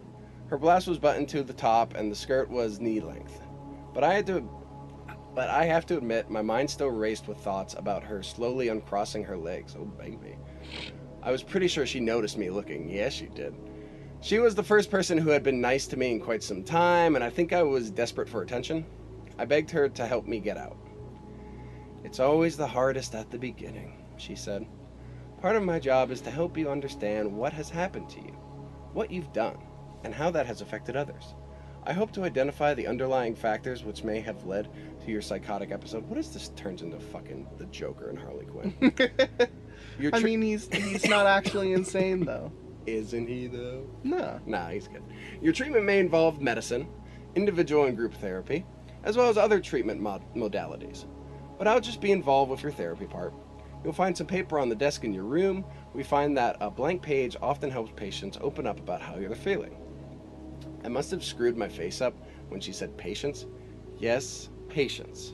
Our goal is to get you back to functioning normally so you can rejoin society as a productive citizen. Don't think of this as a sentence, but rather an opportunity to repair whatever was broken. I open up about the dullness and the depression that had set in after my incident at the Norwood Hospital. When I mention it, the stone-cold look on her face bellied with the knowing... the knowing in her eyes. But what did she know? I also told her about the night terrors. She had mentioned several types of medication that I would be starting on in the morning. When our meeting was over and I had to leave her, I felt like the only color left in the world had bleached out. When I finally made it back to the room, it felt like midnight, but I knew it wasn't nearly that late. I could already tell time would move differently here. Without windows, you're so oblivious to the outside world that it may as well not even exist. There were no clocks either, from what I could tell, although most of the employees appeared to have watches. I had heard that casinos don't have clocks on the gambling floor so that people lose themselves in the games. Maybe there was a similar reason for it here. Suddenly, my heart froze in my chest. I crept over to the door and pressed my ear against the glass. There it was again. Someone was screaming. I listened intently for a while. There were moments of silence followed by the intense screams. It sounded like someone was pleading, and then it was silent again. I backed away from the door as the reality of the situation finally set in. Were those the treatment modalities the doctor had mentioned? Jesus Christ, what was this place? For a moment, my mind flashed back to the Veteran Affairs building and the image of the doctor in his white coat who had forced the old man to impale his own hand. My mind started spinning, and I began to get nauseated. I sat down at the small metal desk and tried to concentrate on the mechanical whirl of the air vent above my head. On the desk were several sheets of paper and a single mechanical pencil. I laid my arms on the desk to grab the pencil and felt the desk shake a bit. I shook it some more, then got down on my knees to find out what was causing it. Under the leg nearest on the right, I found a small piece of paper folded into a tiny square and colored black to match the rubber on the bottom of the leg. I pulled it out and shook the desk again. It didn't rock anymore. I sat back down, fiddling with the paper, and then eventually unfolding it completely. Upon it, carefully written in block letters, were only 5 words and what looked like a signature. You will never get out. M. Welcome to Smithfield, indeed. Nice. Who is M? I'm sure we're gonna find out, but also at the same time, doesn't matter because he sounds fucked beyond all regards. Well, I mean, he could maybe rejoin society one day if he plays by the rules. How long does one have to pretend to be normal in order to get out of a situation like this? I mean, years. With a murder sentence? With murder sentence, years. At least. I feel like you have to do at least 15. Maybe 13 if back then, you're really good. Is this a back then? Like, when was this? I think so. This was like 70s, 80s? I don't think it was 70s, 80s. I just think pre-2000s. Okay. Maybe. I don't know. I don't remember them mentioning flip phones or, specific dates, actually. Anyway, the next morning at breakfast, one of the other patients came and sat beside me. Her auburn hair and multitude of reddish freckles would prove to be proper precursors to her personality. "You must be new. I haven't seen you here before," she said. "Welcome to Smithfield." She deepened her voice and straightened her back, obviously mocking the way the orderly just said it. "Welcome to Smithfield." She broke into a smile, and a moment later we were both laughing. I think it was the first time I laughed in at least a year. "I'm Sarah, by the way." "Nice to meet you, Sarah." I looked back down at my plate. I wasn't exactly in the mood for chit-chat. "How long have you been here?" "Yesterday." "You?" 6 months or so. I got transferred here from the other Smithfield campus." Her face soured, like she was remembering. "What for?" She hesitated. I kinda stabbed someone." Her gaze drifted off, then snapped back. "Stupid bitch stole my tampons. Oh, definitely. So I had to make her bleed." She said it very matter-of-factly, like what she had done was out of her control. I guess she saw the reaction on my face. "I'm bipolar," she said, "and ADHD, and some other stuff, but don't worry, I'm usually nice. Just don't fuck with me." I looked for a smile on her face, but didn't find one. "Where did you come from?" She extended "you" over several syllables. "Where did you come from?" "Mineral Wells, Texas," I said. She reached her hand over and placed it on my forearm, and I noticed 2 of her fingers were black and blue. "Mineral Wells," her voice was shaky. "Jesus Christ, man." She looked around the room and straightened up, trying to act like she wasn't talking to me. "I was a police officer. They say I killed someone, cut him up, but I didn't." Shit, she was saying it under her breath, looking down at her plate. "I can't talk to you. You'll never get out. Everyone knows." There was a loud clang, and both of us looked up, startled. Brian was standing at the end of the table with his baton in his hands. "Sarah, what have I told you about talking to the new patients?" His voice was sickly sweet, almost like he was talking to a child. "I wasn't doing anything, I promise. I didn't know." Her eyes were wide with fear, and she placed her hands in her lap. Brian grabbed her by the hair and pulled her up to her feet. Her tray crashed to the floor, sending food flying in all directions. He looked over at me. "Don't mind her. Sarah has a fanciful imagination. She's working on it, aren't you, Sarah?" He dragged her away from the table and out of the room. I wouldn't see her again for a month at least. I looked around the room, but no one had been watching. All of the other patients had their heads down, silently chomping away. After breakfast, I met a nurse, Jamie. She was older, probably in her 50s, extremely kind. I followed her out of the building and into a room, into another building that looked like a classroom with tables arranged in a circle. I heard one of the patients speaking to the group. It was obviously a group therapy session. "Almost every day after school, starting in 6th grade, a young woman was speaking, her face streaked with tears.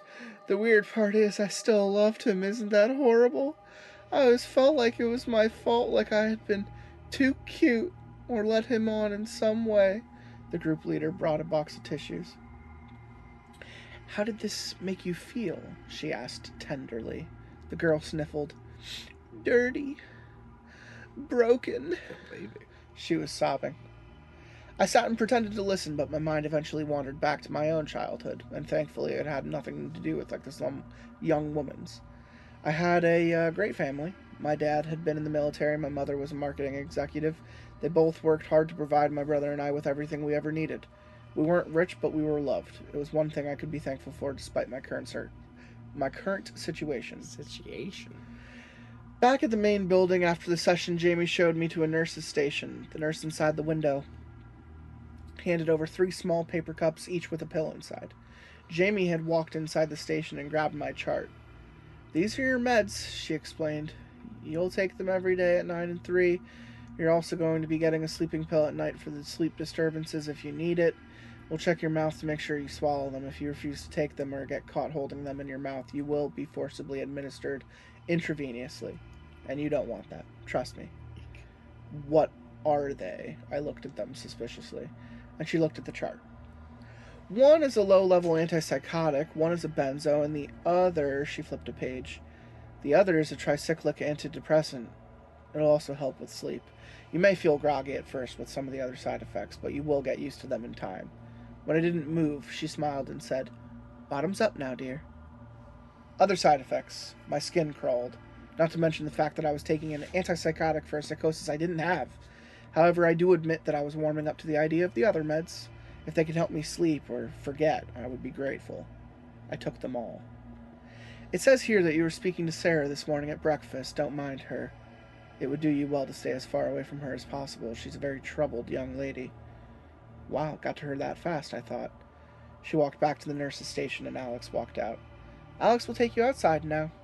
We walked back out the same door we had used to get to the group therapy building, then veered off to the left into an open area within the compound. I noticed some outdoor tables, some of which had built-in chess and checkers and what looked like a bocce ball set. Several patients were milling about. This is your outdoor area. If you behave yourself and attend all your classes, treatment appointments, you can earn time out here. If you're combative or injure another patient, you'll just lose this privilege, often for months at a time. Some of our patients haven't seen sunlight in years. He looked around. I'm gonna smoke now. Alex leaned against one of the buildings and pulled out a pack of cigarettes, and on the wall next to him was a sign that said no smoking on premises in large red block letters. Nice. You're not gonna bust me, are you? He joked as I walked over. So how long have you been here? I asked him. 10 years this fall. He looked into the cloudless sky. Smithfield has been pretty good to me. Decent hours, decent pay. A lot of the people here really care about the patients and their well-being. I wasn't sure if I could trust Alex or not at this point, but I was willing to take a chance. I wanted to find out as much as I could about Smithfield and seemed like the type of person I needed to get to know here. What about Brian? He furrowed his brow. After years of dealing with psychopaths and murderers, some people end up developing some of the same issues as the people they're caring for. Brian is one of them. There are others. There's a ton of bad shit that goes on here. Stuff that I don't want any part in. I started to ask more, but he shut me down. You'll find out soon enough. We can talk then. Out here is not the best place.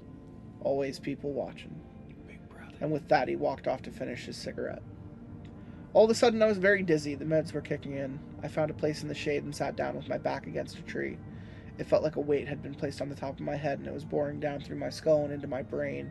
It would explode any minute, surely, leaving bits and pieces strewn across the grass for someone to clean up, just like Sarah's spilled plate of food. I must have dozed off because the next thing I remember is Alex gently pulling me up by the arm. That's how the rest of the day went. I vomited after lunch, took more meds at 3, was worthless in my session with Dr. Caroline. That night after dinner, there was a knock at my door. It was Brian. Come with me, was all he said. Where are we going? I asked nervously. He didn't answer. He grabbed me by the arm and led me into the hall, and for a half a moment I considered fighting back but thought better of it.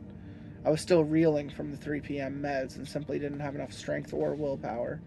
Brian wasn't fit by any means, but he was larger than me and could certainly overpower me in a fight, especially in my condition. We walked down several hallways and then through a keycard door labeled surgical. There were multiple rooms off of the hall within, but I couldn't see through any of the windows. They'd all been blacked out. We finally stopped in front of a door. Brian tapped twice on the window and the door was open from the inside. The room inside was large, well lit, filled with equipment, most of which I don't recognize. My eyes were sensitive to the light, so I half closed them and looked down at my feet, and I noticed the floor was the same as in the hallway, except there were several drains built into it at regular intervals throughout the room. Good evening, a voice said. I raised my head, and the fleeting images of 2 men wearing white doctor's coats merged into one. I'm Dr. Summers. He was tall, pale-skinned, with short gray hair cut close to the scalp. There was something immediately odd about his face. The parts were all there, but they didn't seem to work together properly, as if each of the pieces had been assembled separately with no regard for the other. There was an inordinate amount of space between his upper lip and the bottom of his nose, making his face appear longer than it should. One eye was an icy shade of blue, yet the other was a bit darker. He was repulsive, but not ugly. My eyes simply couldn't focus on his face for long without feeling I needed to look somewhere else. Peter The Cushing. The other orderly who had opened the door closed it and took his place beside the doctor. Come and lie down, he growled. His teeth were the largest and whitest I had ever seen. When he opened his mouth, the lights reflected off them like a mirror. He looked vaguely familiar, but I couldn't recall where I remembered him from. Brian led me over to a metal chair and sat me down. Rough leather straps attached to the frame were tightly cinched around my wrists and ankles. A canvas strap held my back against the chair as Brian manually reclined it. I hope you are comfortable, Dr. Summers said. He paced around my chair as he spoke. My mission at Smithfield is simple. I want to cure people. The notion that mental institutions want their patients to stay crazy is misguided and makes no sense economically. If we never cured anyone, no one would pay for their loved ones to be treated here. Curing people is not as easy as it sounds. It takes time, money, and ingenuity. Often it takes unconventional methods, the type which are not reported in the Sunday news. But we can't go testing new methods on governors' daughters, now can we? That would not do. If we made a mistake and lost someone, the repercussions would be profound. He leaned over my chair from behind me, and I found his upside-down visage to be even more unnerving. He smiled. All this to say, you are doing a great service to your fellow man. I hope you never forget that. Why? The ball gag shoved into my mouth prevented me from saying anything further, and if I throw up right now, I will choke on my vomit, so I immediately thought to myself. My heart was pounding, but I tried to slow my breathing as much as possible. Brian started an IV into my right arm as the other orderly hooked me up to a heart monitor. I heard the familiar blip, blip, blip when it was set up. They connected some other wires to my head and chest as well. Start him at 1 cc, I heard Dr. Summers say, and Brian opened a cabinet near my feet and started preparing a needle. You should know that you may feel like you are drowning, he said, leaning over me again. Try not to fight it, or it will only get worse. I promise I will not give you an amount that will kill you, at least not yet. Otherwise, we are all wasting our time here, right? It's true. Dr. Summers took the needle and slowly injected the substance into my wrist. I could feel it moving through my veins, up my arm, cold and fiery all at once. I yelled as loudly as my gag would allow, but I knew it was no use as I gave in and let it take me. The doctor bent down and whispered in my ear, You will never get out. My body convulsed violently as the burning substance reached my heart. I was no longer in control. My body pulsed and writhed as if caught in a fire. My lungs felt as if they had been wrapped in duct tape. I knew deep inside I was still breathing, but my mind told my body I wasn't.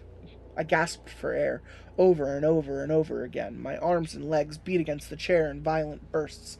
I'm not sure how long it lasted, but finally the convulsions stopped. Dr. Summers had put something else in the IV, something that had stopped them. The pressure on my lungs was slowly dissipating. He removed the gag, and I breathed as deeply as humanly possible. My entire body was covered in sweat, and my wrists and ankles were raw and bleeding, my face raw with tears. Good man, Dr. Summers said. One of the orderlies chuckled. Tell me, how do you feel? Considering how I had felt moments earlier, I actually felt relatively good. Woo! Whatever he had given me the second time had almost completely reversed the devastation the first had caused. But I didn't tell him that. Instead, I gathered all the phlegm in my mouth and spit as hard and as far as I could. I felt a lightning bolt of pain in my left hand and cried out. Brian had brought his baton down so hard that it had broken my ring and pinky fingers. That's not being a good sport, Dr. Summers chastised, but we shall take the fight out of you one way or another. Not tonight, though. I only wanted to give you a taste of what is to come. Goodbye for now. All right, Dr. Summers is pretty cool. Brian and the other orderly removed the restraints and helped me to my feet.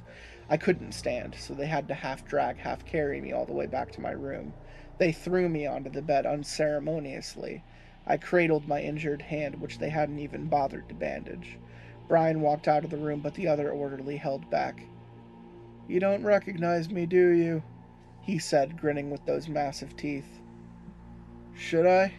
I asked. You should. Although I look a lot different now. Doc fixed me up. He reached into his pocket, pulling out his name tag and putting it in place. It said, Victor. Aha, he said when he saw my face. Now you recognize me.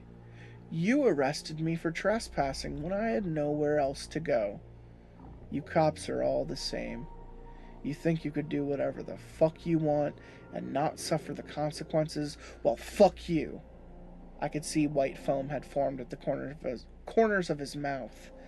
Let's see who's the god now. Not you, Victor, you prick. Yeah, fucking prick. The whole time I'm like, are we supposed to know Victor? Is that a name that I'm supposed to remember? It's alluding to something. It was part 3 of the previous series. I certainly don't remember it. Sorry, Victor. Sorry, Victor, you're forgettable as fuck. I guess we're gods now. Yeah, I guess I'm the god now. I miss the ghosts. Can I get a ghost, please? Can I get some ghosts? Maybe that ghost can show me some of Victor's bones. At breakfast one morning, about a month into my commitment, a young woman shuffled into the mess hall, her auburn hair dirty and matted on her head, a blank stare on her face. It was Sarah. She didn't even look in my direction, even though she had to pass right by my table to get her tray. I could smell her from where I was sitting, and her hands and clothes were filthy and sweat-stained. She obviously had not had a shower in quite some time. I hadn't seen her at all since Brian had dragged her out of the mess hall kicking and screaming. I watched that she ate, forked the plate, then to mouth, 2 to 3 chews, swallow, drink of water, then repeat. She never looked away from her plate. The fiery girl with the reddish freckles was gone. Somebody had broken her. I had learned a lot during the previous month, and it didn't surprise me that something had happened to her. Let's back up. I had wrestled with a very important decision the morning after Dr. Summers had injected me. My wrists and ankles were raw and bleeding, and my chest was bruised, and I was sure I had 2 broken fingers. Hell, my soul itself even hurt. When I met with Dr. Caroline that morning, I knew she would ask about my injuries. I had been painfully honest with her up until that point, but was slowly realizing that the truth hadn't served me or my friends very well. Where had it gotten me? Where had it gotten Mary? Caroline was good. I knew that much for sure, and was fairly certain she was not privy to the experimental aspects of my treatment. She would certainly look into what had happened, and that would not only endanger me further, but could possibly put her at risk as well. That was not a price I was willing to let her pay on my behalf. Not again. So at therapy that morning, I told her that I had been uncooperative and had to be restrained, resulting in my injuries. I'm not sure if she was actually skeptical at first, or whether it was my imagination, but I was convincing enough that by the time our session ended, I had no doubt she believed me, and she vowed to help me tackle the issues that I was dealing with. I'd finally realized that at Smithfield, as with Mineral Wells, there was a game to be played. The rules was already set. Breaking the rules wouldn't get me anywhere, so I would have to find a way to play with them in order to win my life back. After Alex had seen my injuries, and I had confided in him about what had happened, he was the only one I believed I could have told the truth. He had finally agreed to talk to me late one night in my room. I remembered his caveat very well. "I'm not willing to go down that rabbit hole with you," he had said, "but I am willing to give you information so you can attempt to get out of here on your own." He explained the process the hospital used to determine whether you were fit to remain a patient here. By law, Smithfield held patients who had been previously found to be unfit to stand for trial for horrific crimes. Alex said that although the judge had determined that I would serve a 40-year max term, that wasn't really something Smithfield considered. That was only done to set the maximum amount of time I was legally able to be held. That was a relief.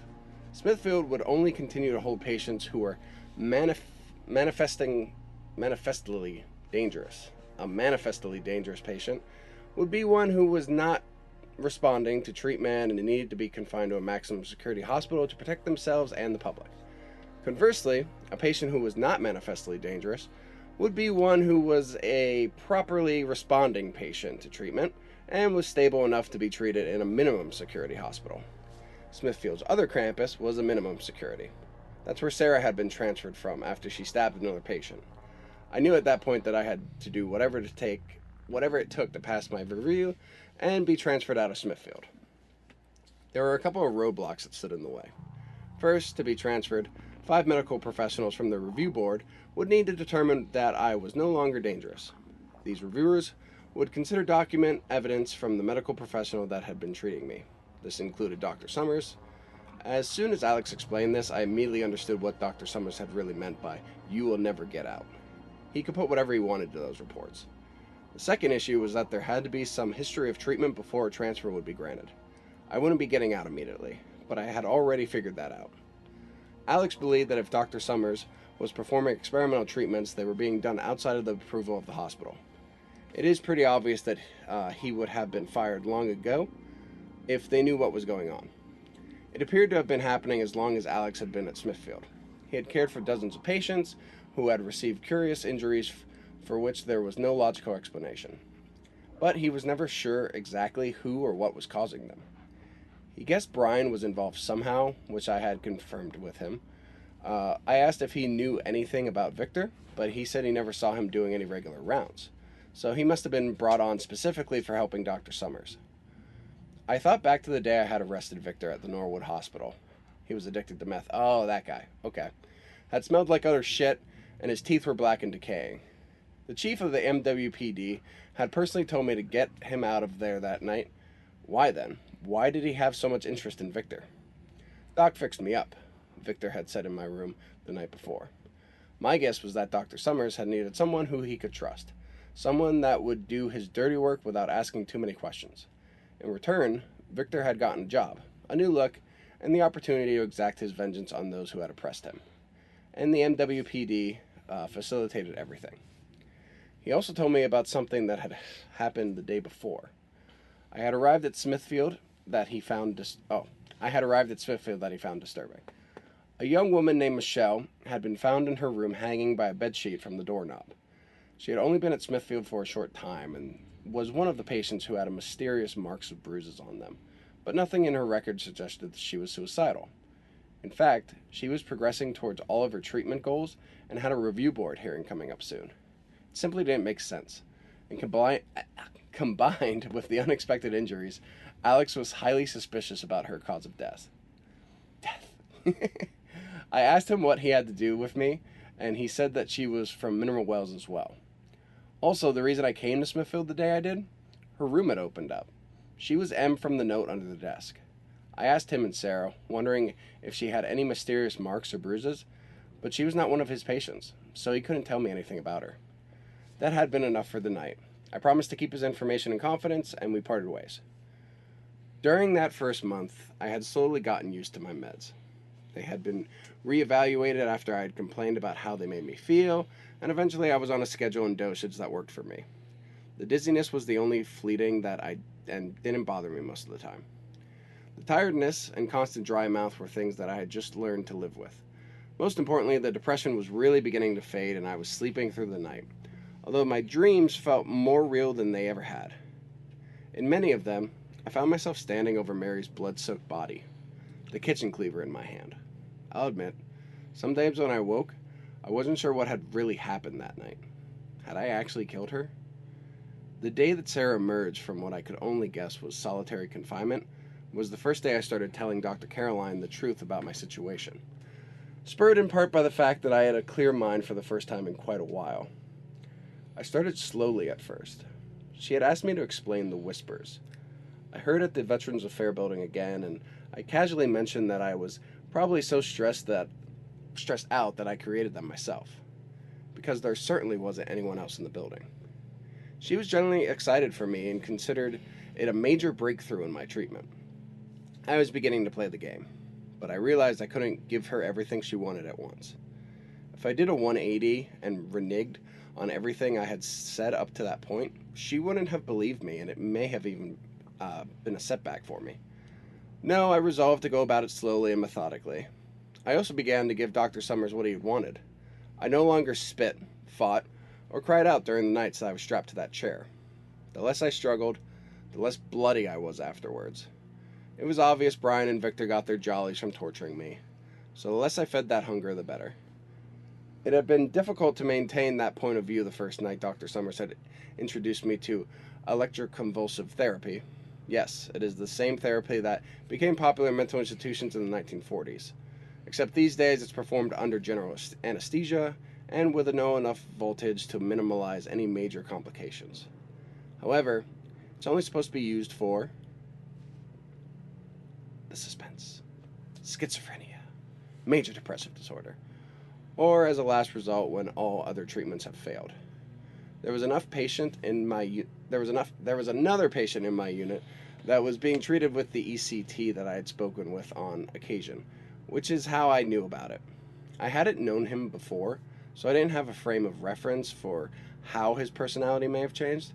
However, no matter what he was like before, I would never want to be the zombie that he had become.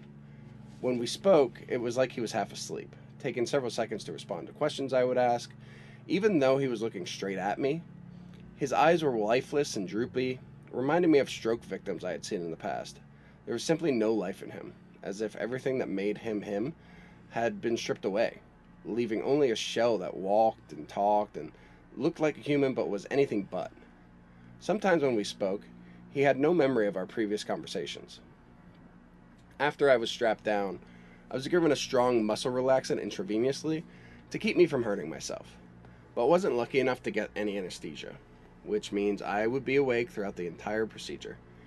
ECT works by inducing a seizure in the patient, which somehow is supposed to stimulate the frontal lobe and lessen the symptoms associated with some psychiatric illnesses. Dr. Summers placed electrodes on my right temple and turned on the machine they were attached to. I couldn't see it, but knew it was on because it hummed like a goddamn generator. And it was connected to me, for Christ's sake. When the first shock went through my brain, it felt like I imagined being struck by lightning would feel. Every muscle in my body tensed. I felt like I was collapsing in on myself. The seizures didn't last long, but they were horribly painful, causing me to bite down so hard on my gag that I chipped a tooth. Over and over again they came, until it was so tired I could barely keep my eyes open. I had to be carried back to the room that night, too. Luckily, he's not shocking me often enough to cause any major lasting damage, as I don't experience much of the retrograde amnesia that he warned me may be a side effect. There are some things in my past that I can't recall when I know I should, but most of my short-term memory appears to be still intact. Still, at some point, it will likely destroy me. Time's ticking.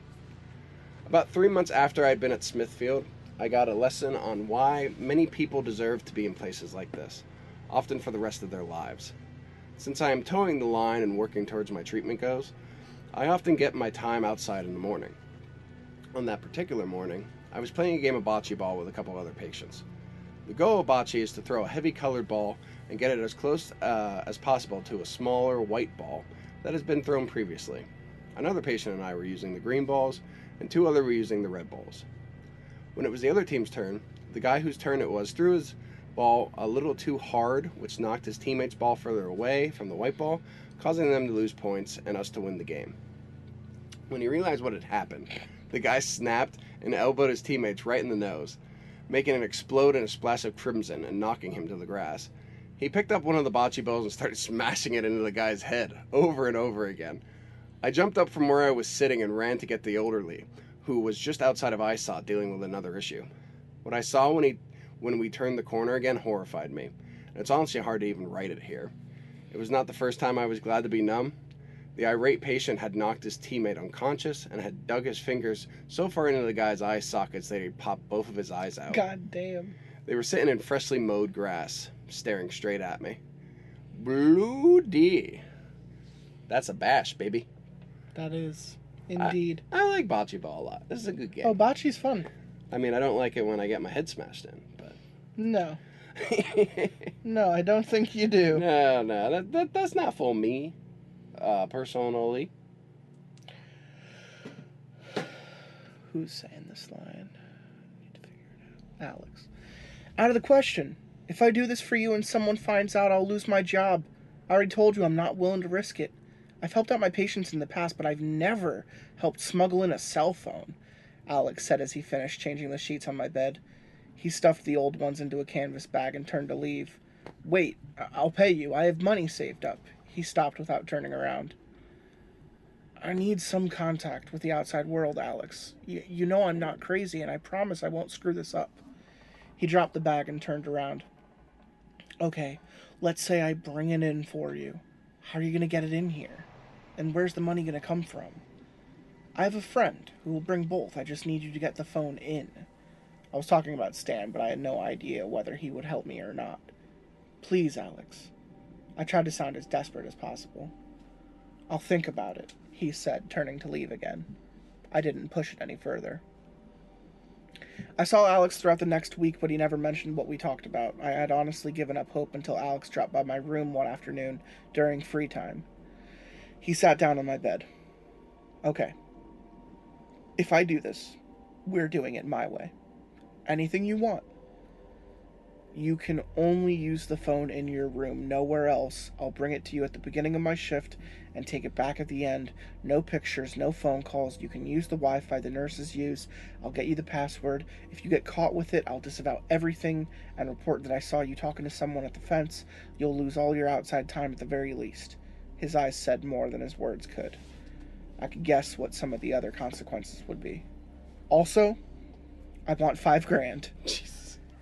I had that much in my savings account, but didn't want to agree to his first offer. We went back and forth a couple times before he settled on $3,500. Take it or leave it. Done, I said. Now I just had to get the phone and the money here. One afternoon, Alex let me use the phone in the nurses' stations when the other nurses were on break. I called the garage whose uniform Stan had been wearing the day we met.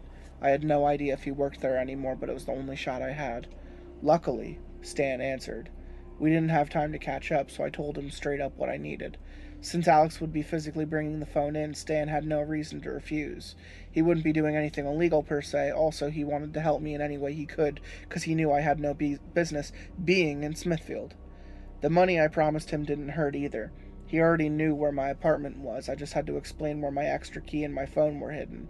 When the MWPD had allowed me to go home before being questioned, I took the opportunity to hide my cell phone, my wallet, and some other valuables just in case something happened.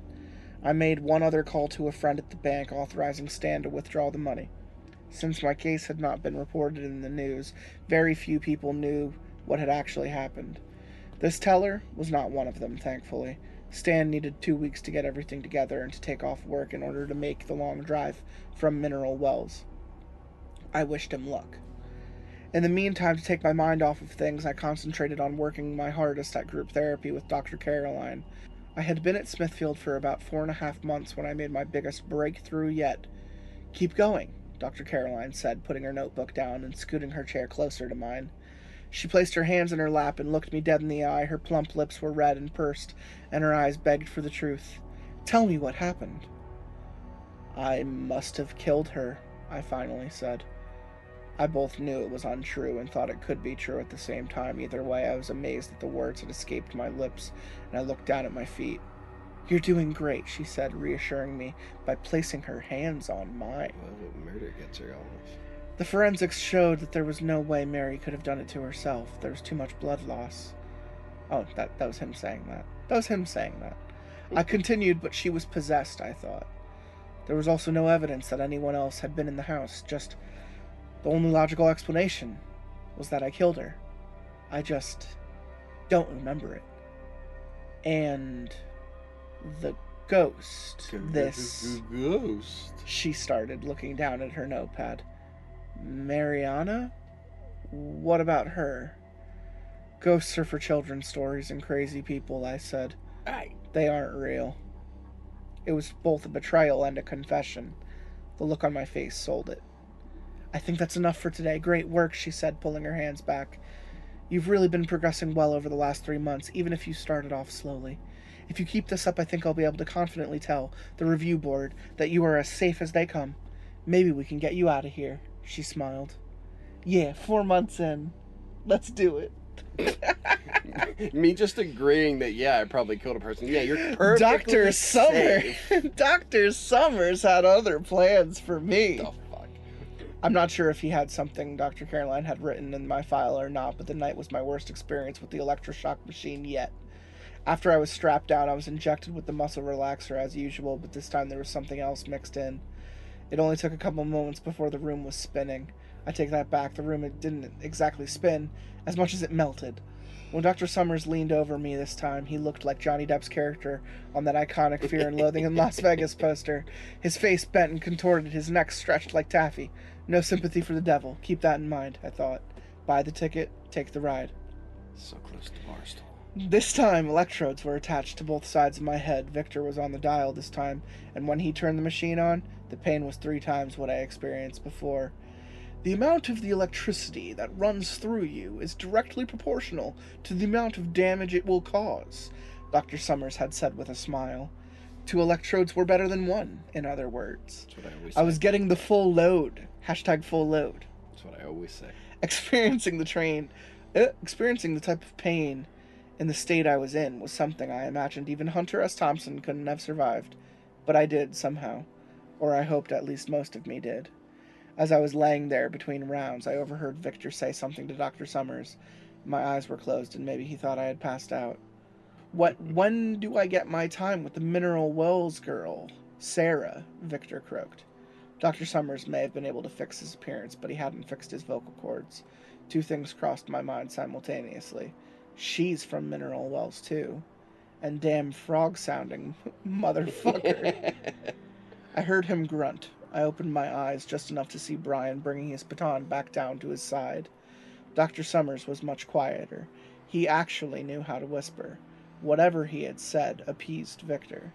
I could only imagine what his time with Sarah would entail, so I vowed then and there to get in touch with her and warn her somehow. 2 days later, Alex was back in my room. Here you go, he said. He reached out his hand and showed me what it contained, a cell phone, my cell phone. How did you have this? I said, a blank stare on my face. He looked at me for a moment, trying to figure out what game I was playing. It's your phone, the one you paid me to bring you. Remember our deal? I didn't. I actually had no idea what he was talking about. I told him so. I think the look on my face convinced him I wasn't joking. He sat me down and explained what I had asked him to do, and as he talked, it slowly came back to me. Stan had come through. Alex was worried about my mental state and wanted to back out of everything, but I convinced him I understood what was going on and would keep my promises. This was the first time my short-term memory had been affected, and it scared the shit out of me. It was as if someone had scooped the memory right out of my head, leaving a temporary hole. It has all come back to me now, but it worries me to think about what else might be missing. I saw Sarah at group therapy the next morning, and I had been following her so I could figure out her daily schedule ever since I overheard Victor. She ate breakfast with me and was in my group afterwards, but she was elsewhere for the rest of the day, and I needed to talk to her, and soon, so I could warn her about Victor. I hoped he hadn't already gotten to her. I didn't know her very well at all, really, but I wasn't going to let the miscreant get his hands on her if I could help it. I followed her out of the therapy again, as for the past 2 days, trailing far enough behind her in the crowd of people so she didn't see me. I watched her walk out of the first building and into the outside area that separated the therapy building and the main hospital. She had stopped for a moment to speak to someone from the crowd passing her by. I took my chance. I grabbed her from behind, placed my left hand over her mouth so she couldn't scream, and pulled her around the corner of the building with my right arm, out of sight of both doors. She bit down hard, catching the meaty part of my palm between her teeth. "Damn it!" I yelled, pushing her away and placing my body between her and where she wanted to go. "What the fuck are you doing?" she yelled, pushing the unkempt hair out of her face. She still had some spunk in her yet. Maybe she wasn't totally broken. "We don't have much time. I'm trying to help you. Like you helped me last time? Talking to you got me a month in the hole," she said. I could see the fear in her eyes. "I'm not going back there." "Solitary? Why?" "Jesus, do I have to spell it out for you? You're from Mineral Wells, so am I. So is Michelle, the girl who just killed herself before you got here. There are others. I assume you've met Dr. Summers." She stepped forward and held her arms up to my face, palms in. I hadn't noticed before, but now I could see the scarring. I assumed her ankles were the same. "There's some kind of deal, and he doesn't like us talking to each other." Jesus Christ, I thought. Millings, all over again. But I didn't have time to pontificate. I'd worry about that later. "Sarah, look, I overheard Victor and Dr. Summers. I think he promised Victor something, and it has to do with you. He wants time with you. You have to watch out." "That creepy fuck can try. I'll be ready for him." "I'm leaving," she said, storming past me. "Stay away from me." "Sarah, wait." I made a half-assed attempt to grab her arm, but she was already gone. She would have to deal with Victor in her own way, by biting his cock off. How dry do you want it? How much teeth do you want in your blowjob? I'd say like 50-50. The revelation about the connection between Smithfield and the patients from Mineral Wells was one of the catalysts for my decision to start writing everything down. I wanted to tell my story, the real story, to anyone who would listen before I convinced myself it wasn't true, or the memory of it all was scooped from my brain. At the same time, it's hard to put yourself out there. I would likely have to admit I was posting from a mental institution. No one would believe me, but something happened that pushed me over the edge. I was watching television in one of the common rooms and I saw a news report about a death in Mineral Wells. It had something to do with methamphetamine use, but the facts were such that I remember thinking, am I the only one who thinks this is odd? It made me think about another similar case, not of mine, which had happened several years ago. I remember it had been widely reported and caused a huge stir in the community. A young man had discovered his mother's dead body inside a freezer in their garage. The medical examiner ruled the cause of death to be a combination of methamphetamine toxicity and hypothermia. Even stranger, the investigation showed that she had crawled into the freezer herself. Had this woman literally been so high she decided the freezer would be a perfect place to rest? Or did someone or something suggest it to her? At the husband's subsequent trial for delivering the methamphetamine to her and inadvertently causing her death, he apparently was the one who filled the needle, he stated she had a history of bipolar disorder and schizophrenia. Ding ding, she was the exact type of person susceptible to possession or suggestion by spirits. The curse of Mineral Wells had claimed another victim. Actually, there had been 2 victims. The husband was sentenced to serve 2 years for his part in her death, and I'm pretty sure he's in prison as we speak. I had been so busy with my treatment and my confessions to Dr. Caroline that I had almost forgotten that there were people dying horrible deaths in Mineral Wells, and no one was doing anything to stop it. I had to do something, even if I couldn't get out. And that's when I found No Sleep. It was the only place I knew where my story could have a chance of being believed. On April 27th of 2016, almost 6 months to the day since my first day at Smithfield, I made that first post. I had no idea it would be so well received, but I'm grateful. I needed to tell it, but more importantly, I need people to hear it. The public needs to know what's happening here, because I may not ever be able to get out to help fix it. You see, the day I started posting, I was looking forward to something. My review board hearing, which was set for the next Friday, May 6th of 2016. But when I reread the post I made that Friday, 9 days later, I see that it is filed with so much sadness and despair. There will be no happy ending here. Unfortunately, life isn't always like that. It's dark, gruesome, unfair more often than we'd like to admit, and we have to live with the scars. There will be no justice for Mary, those children, or any victims of Mineral Wells, Texas. There will certainly be no justice for me. I'm sorry the post was so short and I acted so dramatically. My hopes were crushed that day. I hope you understand it was the day the review board found I was manifestly dangerous and should remain in maximum security treatment at Smithfield. Which explains why he finished it that way. Alright, take it home. 14 days ago, I sat down with Dr. Caroline to hear the news. My heart was beating so hard I would have believed her if she said she had heard it. The review board met this morning, she said, looking down at her notepad. She almost always looked me in the eyes when she spoke to me. I had always loved that about her. I already knew something had gone wrong. They considered evidence from all of the healthcare professionals involved in your care. Your group therapy leader, Susan, wrote a glowing review on your behalf. All of the notes from the nurses were positive. As you know, I strongly advocated for your transfer to our minimum security branch, citing your willingness to take responsibility for your actions and the great progress you've made since I've been seeing you. But, she trailed off, Dr. Summers, he still believes you are too dangerous to be treated in a minimum security hospital. He cited multiple incidents that occurred during your treatment sessions. I'm sorry. My entire body had gone cold, chills ripping from the top of my head all the way down to my heels, but I didn't know what to say. I have some pull with 2 of the members of the review board. I'm going to attempt to appeal this on your behalf. It doesn't happen often, but since every other report was positive, there may be a chance. Please, don't give up hope. Even if they deny the appeal, we can submit your case again at a later date. I nodded. A later date. Okay, we'll do that. I'm sorry. I was crushed. I had learned the game and played by the rules, yet I had still lost. Because the game was rigged against me. It's always had been.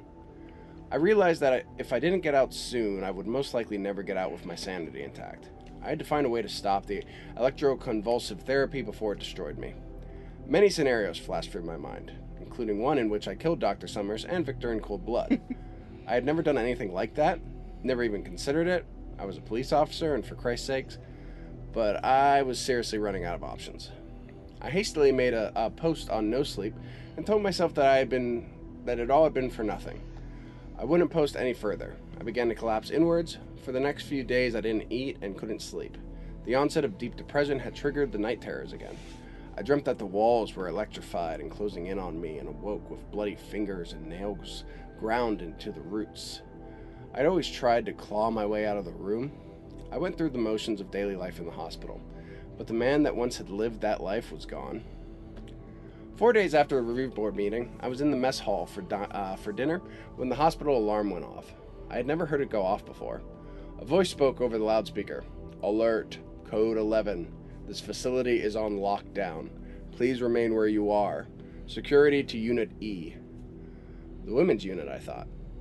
I left my tray where it sat, bolting out of the room and down the hall to where Unit E connected to the main hospital wing.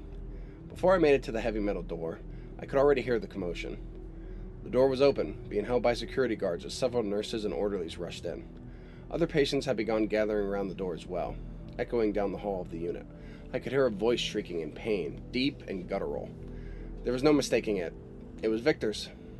For a brief moment, the sea of people parted and I saw him lying on the floor, the top half of his body protruding from an open cell. His eyes shut tightly as we wailed. The bottom half of his body was inside the cell, but I could see a large pool of blood slowly itching its way into the hall. I wasn't sure whose it was. The sea of people surged and I lost sight of him. The alarm was still blaring and the nurses were yelling frantically. "Pressure! Where is the tourniquet? Can you clamp it? Check the other patients! She's bleeding too! Get the patients out of here!" I was pulled from behind and realized I was being led away by the security guards. I obeyed grudgingly, knowing I couldn't be any of help anyway. As I was being led away, I heard a shrill voice, a woman's, somehow rise above the din. At first, I thought she was crying, but I realized there was no pain in her voice. She was laughing. The next day, the entire hospital was abuzz with rumors about what had happened. The victim and the perpetrator had both made statements that they were supposed to remain confidential, but incidents of this nature never stay quiet for long. That night, Victor had caught Sarah in her cell alone after dinner. According to her, he had hit her several times in the face, breaking her nose, before forcing her onto the bed. Sarah had not put up a fight. Instead, she told Victor that she had been fantasizing about him. She allowed him to remove her pants and undergarments before she began sexually assaulting her from behind. That was when she reached under the pillow and removed a sharpened toothbrush she had hidden there for several days earlier. She had spun around and began stabbing Victor's exposed groin. When he screamed and tried to cover himself, she kept stabbing, puncturing his forearms and hands in the fury. He rolled off of her and onto the floor, but that didn't stop her for a moment. Several of her blows missed the mark and cut into his thigh, one puncturing his femoral artery. That's where all the blood came from. She had finally stopped, dropping the shank and screaming for help at the top of her lungs. The wound had been low enough on his leg that the staff was able to apply a tourniquet, which slowed the blood flow long enough to get Victor into surgery. Because of the quick actions of the staff and doctor, Victor's life was saved, although he had lost quite a bit of blood. His penis was almost severed, but I heard it was able to be reattached in the emergency surgery. Whether he would gain full use of it again remains to be seen. Other than her nose, Sarah was uninjured. The blood that covered her had been mostly Victor's.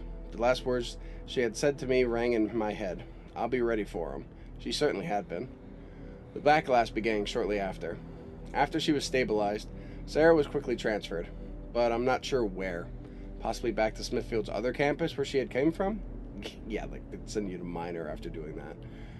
Victor was questioned by the hospital administration and then arrested for the sexual assault. In the statement he made, which was mostly rambling and incoherent, he talked about the experiments that he was helping Dr. Summers with, ones the hospital knew nothing about. I had interrogated enough people to understand his intention. He was hoping to leverage his dirt on Dr. Summers in order to return a better plea deal or sentencing agreement. No honor amongst thieves. I also heard the hospital launched an internal investigation into Dr. Summers' practices. I knew it to be true because all of my treatments with him had been stopped as of the date of the incident with Sarah. However, I seriously doubt it will amount to anything. News of a psychotic doctor would be a death sentence for the hospital when it came to future funding. Plus, those in power take care of their own. No, that issue would most likely be quietly swept under the rug, but I can rest easily if there's even a small chance of his sadistic reign coming to an end. As for me, the investigation provided an unintended benefit. This morning, I was called to Dr. Caroline's office. She was sitting in her chair, all made up as usual, her hands in her lap, fidgeting with her high heels tapping nervously on the ground. I sat down across from her, as I had for close to 7 months. She couldn't hold her excitement any longer. "You're getting transferred," she said, handing me a single sheet of paper. It was a letter from the review board. I couldn't even bear to read it. What? How? The investigation. All because of Dr. Summers' recent cases are being scrutinized now, because his was the only negative report the board considered doing a review. They reversed their decision. Also, since my 2 contacts were already looking at yours anyway, it will be one of the first to be processed. You could transfer out as early as Monday. She searched my face for a reaction. It's a weird feeling getting something you've worked really hard for but never truly believed you would ever get. It's almost as if you are afraid to believe it's true because you simply can't bear another heartbreak. Fool me twice and all that. Since you're cautiously hopeful, I didn't jump up and down and shout with joy, but I got out of my seat and held my arms out for a hug. She didn't hesitate. I remember the embrace that followed until the end of my days. I did some research on Smithfield's minimum security campus while I had the opportunity. I had no idea whether I would be able to bring my phone or whether I would have internet access there. Apparently it's been in operation for almost 100 years and it is said to be haunted. Nice, let's get these ghosts back. We're going there. There are certain buildings where lights come on and off and doors open and close by themselves. It is reported that some of the patients that died in the hospital still roam the halls looking for respite. I don't know if those reports should be believed or not, but I do know it is much closer to Mineral Wells than where I am now. Either way, I'll take my chances there. To me, the living are far more terrifying than the dead. Now I'm sitting at a small metal desk in my room, concentrating on the mechanical whir on the air vents above my head as the desk wobbles a bit beneath the weight of my arms. My last order of business at Smithfield had been an important one. Moments ago, I ripped the blank piece of paper sitting in front of me in half and began coloring one side of it black. Once it was filled in, I flipped it over and began to write, "You will get out. There is always hope." The end. I mean, we know it's not the end because it continues into a third part that we're going to read. But I appreciate the realism of this section. It's a appreciated change when it comes to like how his narrative has been handled thus far. The realism is a welcome departure from the first chapter, which very quickly like didn't do that. It very much said like, there's some in the water, fucking ghosts, murder. People think it's helping them, but it ain't helping them. And other Conspiracies. people, oh my God. Illuminati 666 air horn. So like, for this one to be much more contained, a little bit more personal. Why 6 afraid of 6? 'Cause you know. 666. What? But that's how I felt about it. It was short, it was sweet, it was to the point. Mm-hmm. Definitely gave you that nice idea of prison life. It was no like Empire Strikes Back. It didn't do anything I didn't expect it to do, but it continued. It pushed. It carried the cart. You know, someone's gotta. It got away from the Lamberts. We got away from the Lamberts for a little bit, but I have a feeling we're getting back to them. Yeah, here comes the red-faced Damon. Got them ghosts coming back, baby. Probably.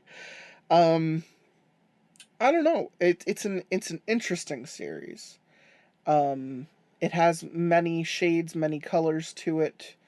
I don't know the time that took place between these two, but this one seems a little bit easier to understand than his first one. It may have been posted, sometime later. Became a better writer. Maybe he the author became just more experienced and kind of honing in on what he wanted to say this time around. He was because sometimes You do that Battlestar Galactica thing where you just throw like 1,000,000 darts at a dartboard and everyone ends up being Cylons. Yeah. And you're just like, that's it. He watched a lot of Hill House, wrote a story. And then he watched a lot of Prison Break. And was like, you know where I'm going next? I'm going there, bitches. Yeah, I mean... And then one day he saw a game of bocce ball and was like, you know, it'd be really cool if I just, like, took that heavy The most ball. unrealistic part of it is that he is being transferred. Like, no system that sees someone who murdered someone actually says, you're fine, and just lets it happen, you know? The fucking progress that fucking doctor was all for. There was no...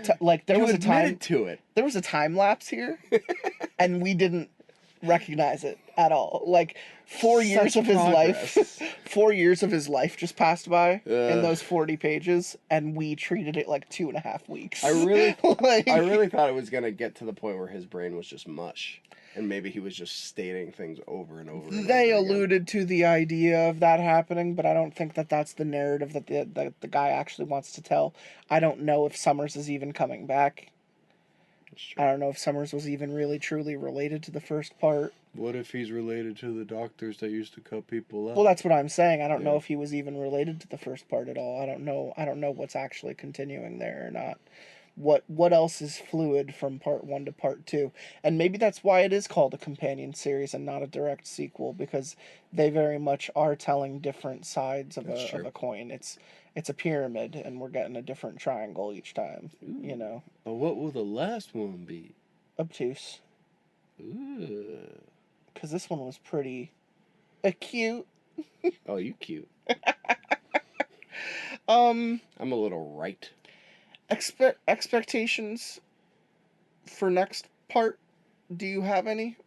I'm gonna see some ghouls. Oh, okay. Yeah, you can't end your fucking story on, hey, I'm being transferred to Haunt Central. Next stop. Haunt MD. You know, Ghost Town. Grey's Anatomy with ghosts. Like, oh, no. You can't say that at the end of a story, but I guess he did just say that. So this week on Ghoul Anatomy. Deputy Dewey, do you want to get institutionalized at Haunt Hospital? All I wanted was a Pepsi, and she wouldn't give it to me. You're lucky to get a Coke Zero. Aspartame. Any of those Tony Hawk Pro Skater lovers out there? I got you, boo. Anything else you want to say to end the episode? The Holocaust was exaggerated. Wow.